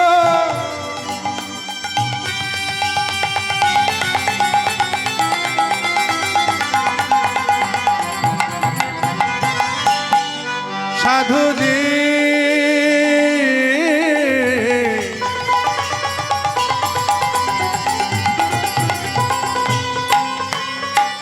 ওগো আমায় নিয়ে খেলা করো, দিবা বিভাবরী, ওই আমায় নিয়ে খেলা করো, দিবা বিভাবনী, আমায় দেখে তোমার সাধন ভজ, ওই দেখে তোমার সাধন ভজ, আমায় দেখে তোমার সাধন ভজ, সার্থক হবে সবে, হরে কৃষ্ণ না না না, বারবার কেন ওই নাম আমার কণ্ঠে উচ্চারণ হচ্ছে?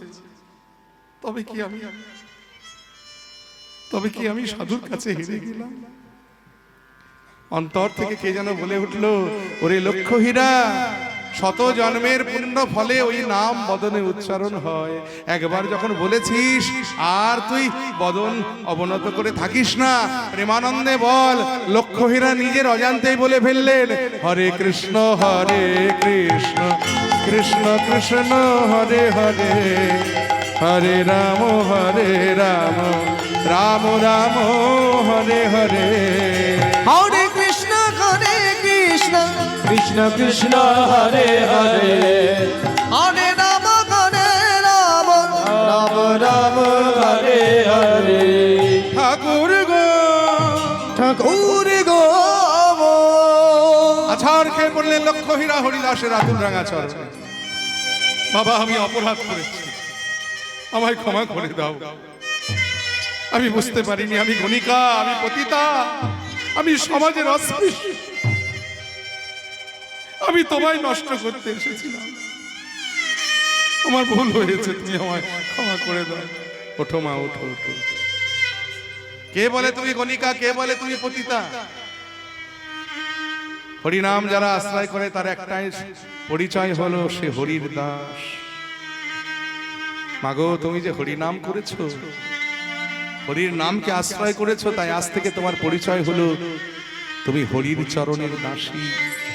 জানো মা, আমি 3 দিন আগে রাজা রামচন্দ্রের কাঠ সাজিয়ে অন্তরে জানতে পেরেছিলাম। আর জানতে পেরে আমি জঙ্গল ছেড়ে চলে যেতে পারতাম, কিন্তু আমি যাইনি। কেন জানো? এই বন্ধা ভূমিতে ফসল ফলাবো বলে, এই গণিকাকে বৈষ্ণবী করব বলে।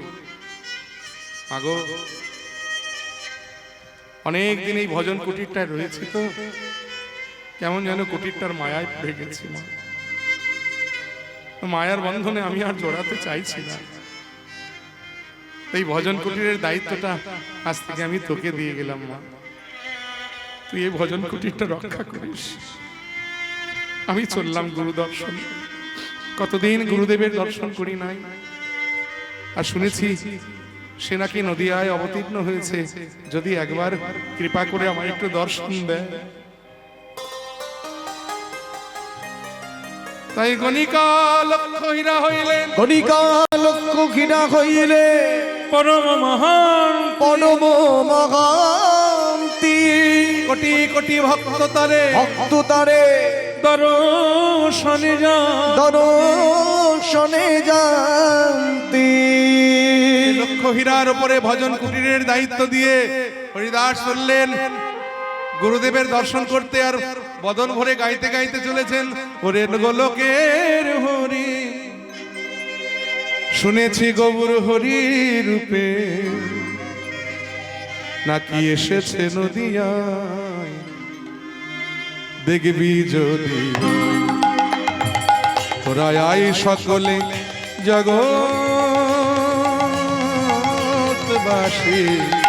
দেখবি যদি তোরা আই সকলে জগৎবাসী,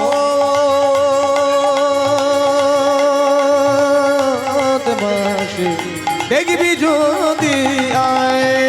ওরে গোলকের হরি, গৌর হরি রূপে এসেছে নদিয়া, দেখবি যদি আয়। তোরা আই সকলে জগৎবাসী,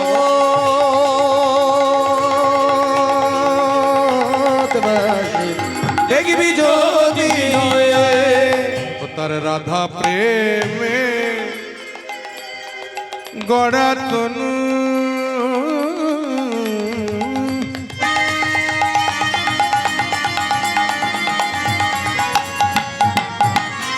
অন্তরে তার ব্রজের কানু। রাধা প্রেমে কমলা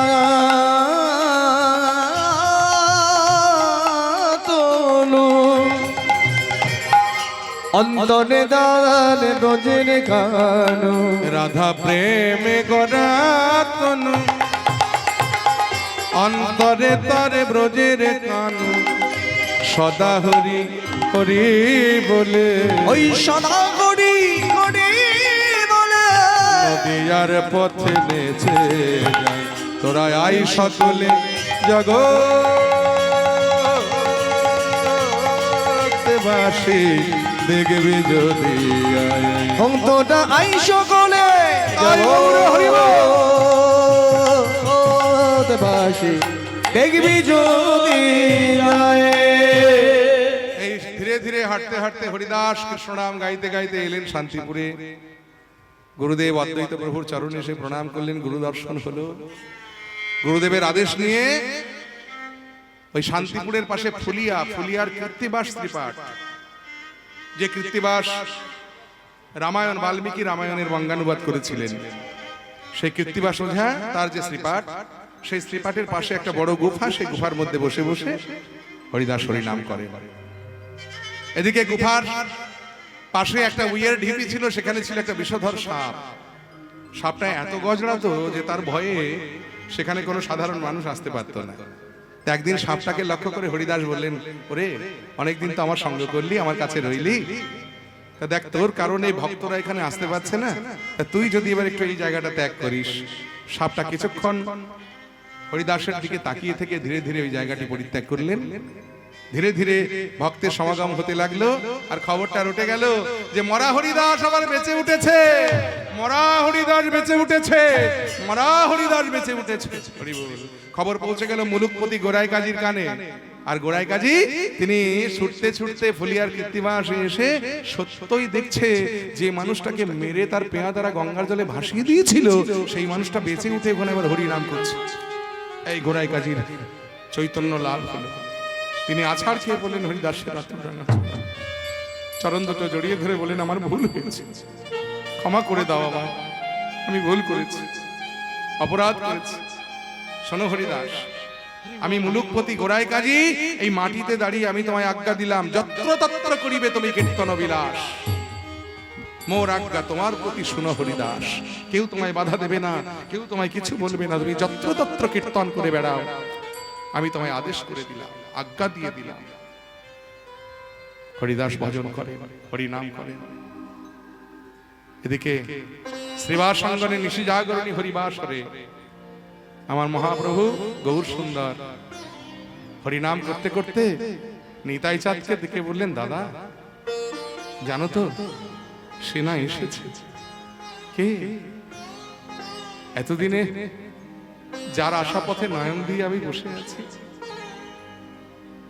তোমার সঙ্গী গো, তাকে ছাড়া তো আমার এই প্রেম আন্দোলন ভাব আন্দোলন সফল হবে না। চলো যাই, আমরা তাকে নিয়ে আসি।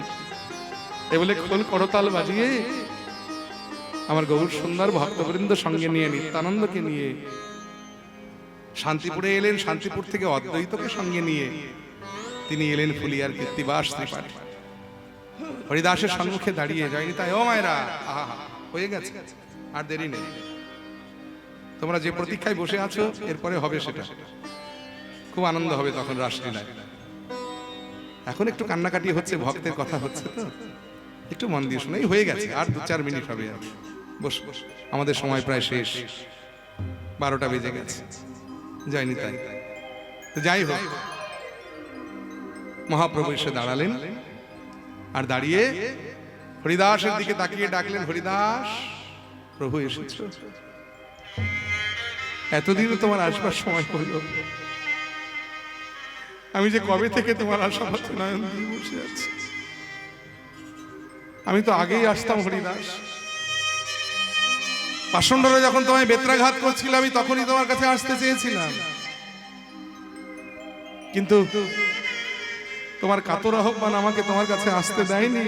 জানো তো, আমি সুদর্শনকে আহ্বান করেছিলাম, কিন্তু তোমার বারবার ওই কাতর আহ্বান সুদর্শনকে ফিরিয়ে দিয়েছে, আমার কাছে আসতে দেয়নি। তুমি কি ভাবছো যে ওরা তোমায় মেরেছে? ওরা তোমায় যত মেরেছে প্রত্যেকটা মারের দাগ এখনো আমার অঙ্গে আছে। দয়াময় পতিত পাবন, কৃপা করে আমার মতো পতিতকে তুমি আশ্রয় দিয়েছো, ঠাঁই দাও তোমার চরণে। চরণে নয় হরিদাস, চরণে নয়। বহুদিন ধরে তোমার জন্য আমার হৃদয়টা খালি হয়ে আছে, এসো আমার হৃদয়ে এসো। এই বলে গাঢ় আলিঙ্গনে প্রভু গান আলিঙ্গন প্রভু হরিদাসের কইলা বক্ষ, হরিদাসের কইল বক্ষ হরি হরি হরি বলে হরি বলে সকলে হইলেন মত্ত। সকলে হইলেন মত্ত। এই হরিদাসকে যখন মহাপ্রভু আমার বক্ষে জড়িয়ে ধরেছে, আর ওদিকে হরিদাস মহাপ্রভুর পানে চেয়ে, মহাপ্রভুর পানে যেই চেয়েছে, আপনি মহাপ্রভুকে দেখে ভাবছে এ তো আমার প্রভু নয়, মহাপ্রভু নয়, এই যে কে? এ তো হরায় নম কৃষ্ণ যাদবায় নম। হরে নম কৃষ্ণ যাদবায় নম।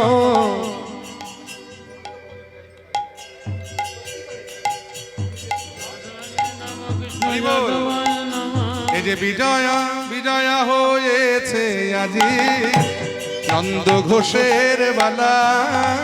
আগা বিজয়া হয়েছে আজ নন্দ ঘোষের বালা।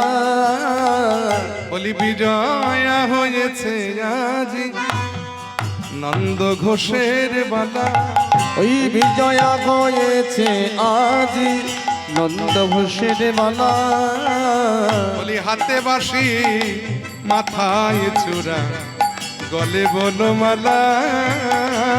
হাতে বাঁশি গলায় মালা গলে বনমালা।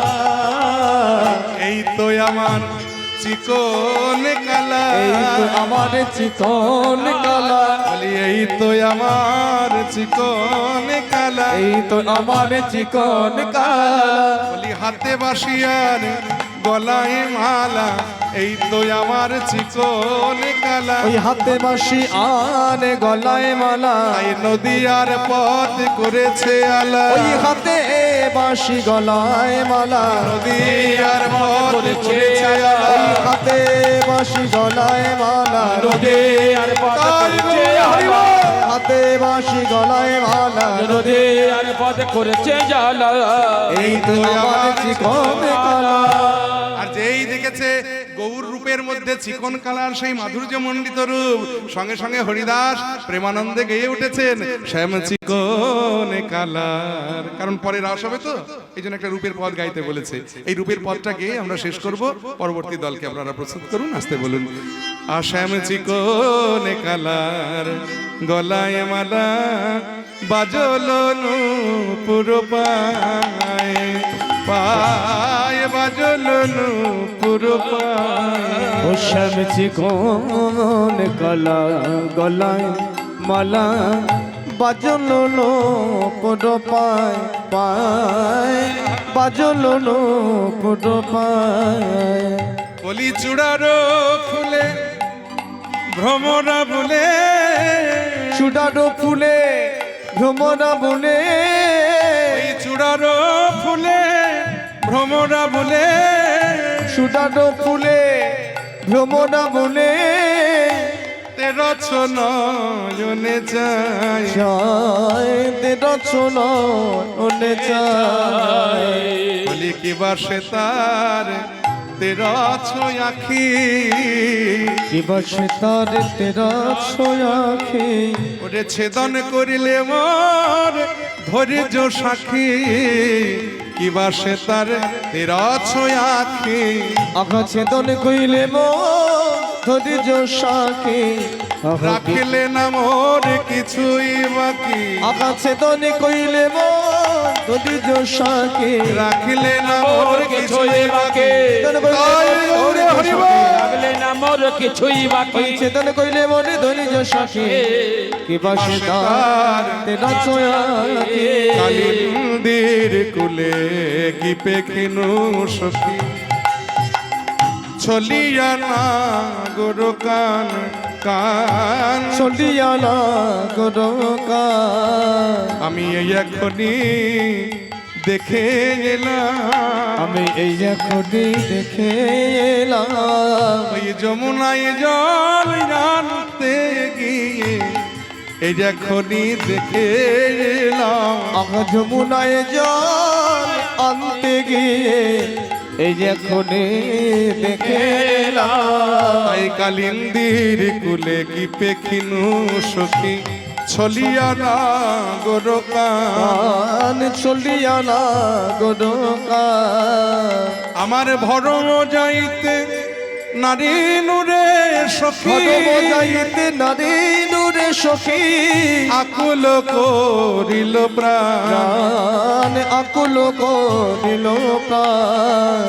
আরে চাঁদ ঝলমলি ময়ূরের পাখা চূড়ায় উড়িছে বা শত হাসিয়া মধুর মুরলী শত হাসিয়া মধুর মুরলী মধুর মধুর বাই মধুর মধুর বাই। তাই রাঙায় উৎপল চরণ যুগল নিচনি গোবিন্দ দাস দাস নিচনি গোবিন্দ দাস দাস লীলা এইখানে রইল এইখানে রইল এইখানে রইল এইখানে রইল ওইখানে রইল ভজনে তাই গোবর রাধে শ্যাম জপ হরে কৃষ্ণ হরে নিতাই গৌর সীতানাথ ব্রহ্মানন্দে হরি হরি বল রাধে শ্যাম রাধা রানী কি মহাপ্রভু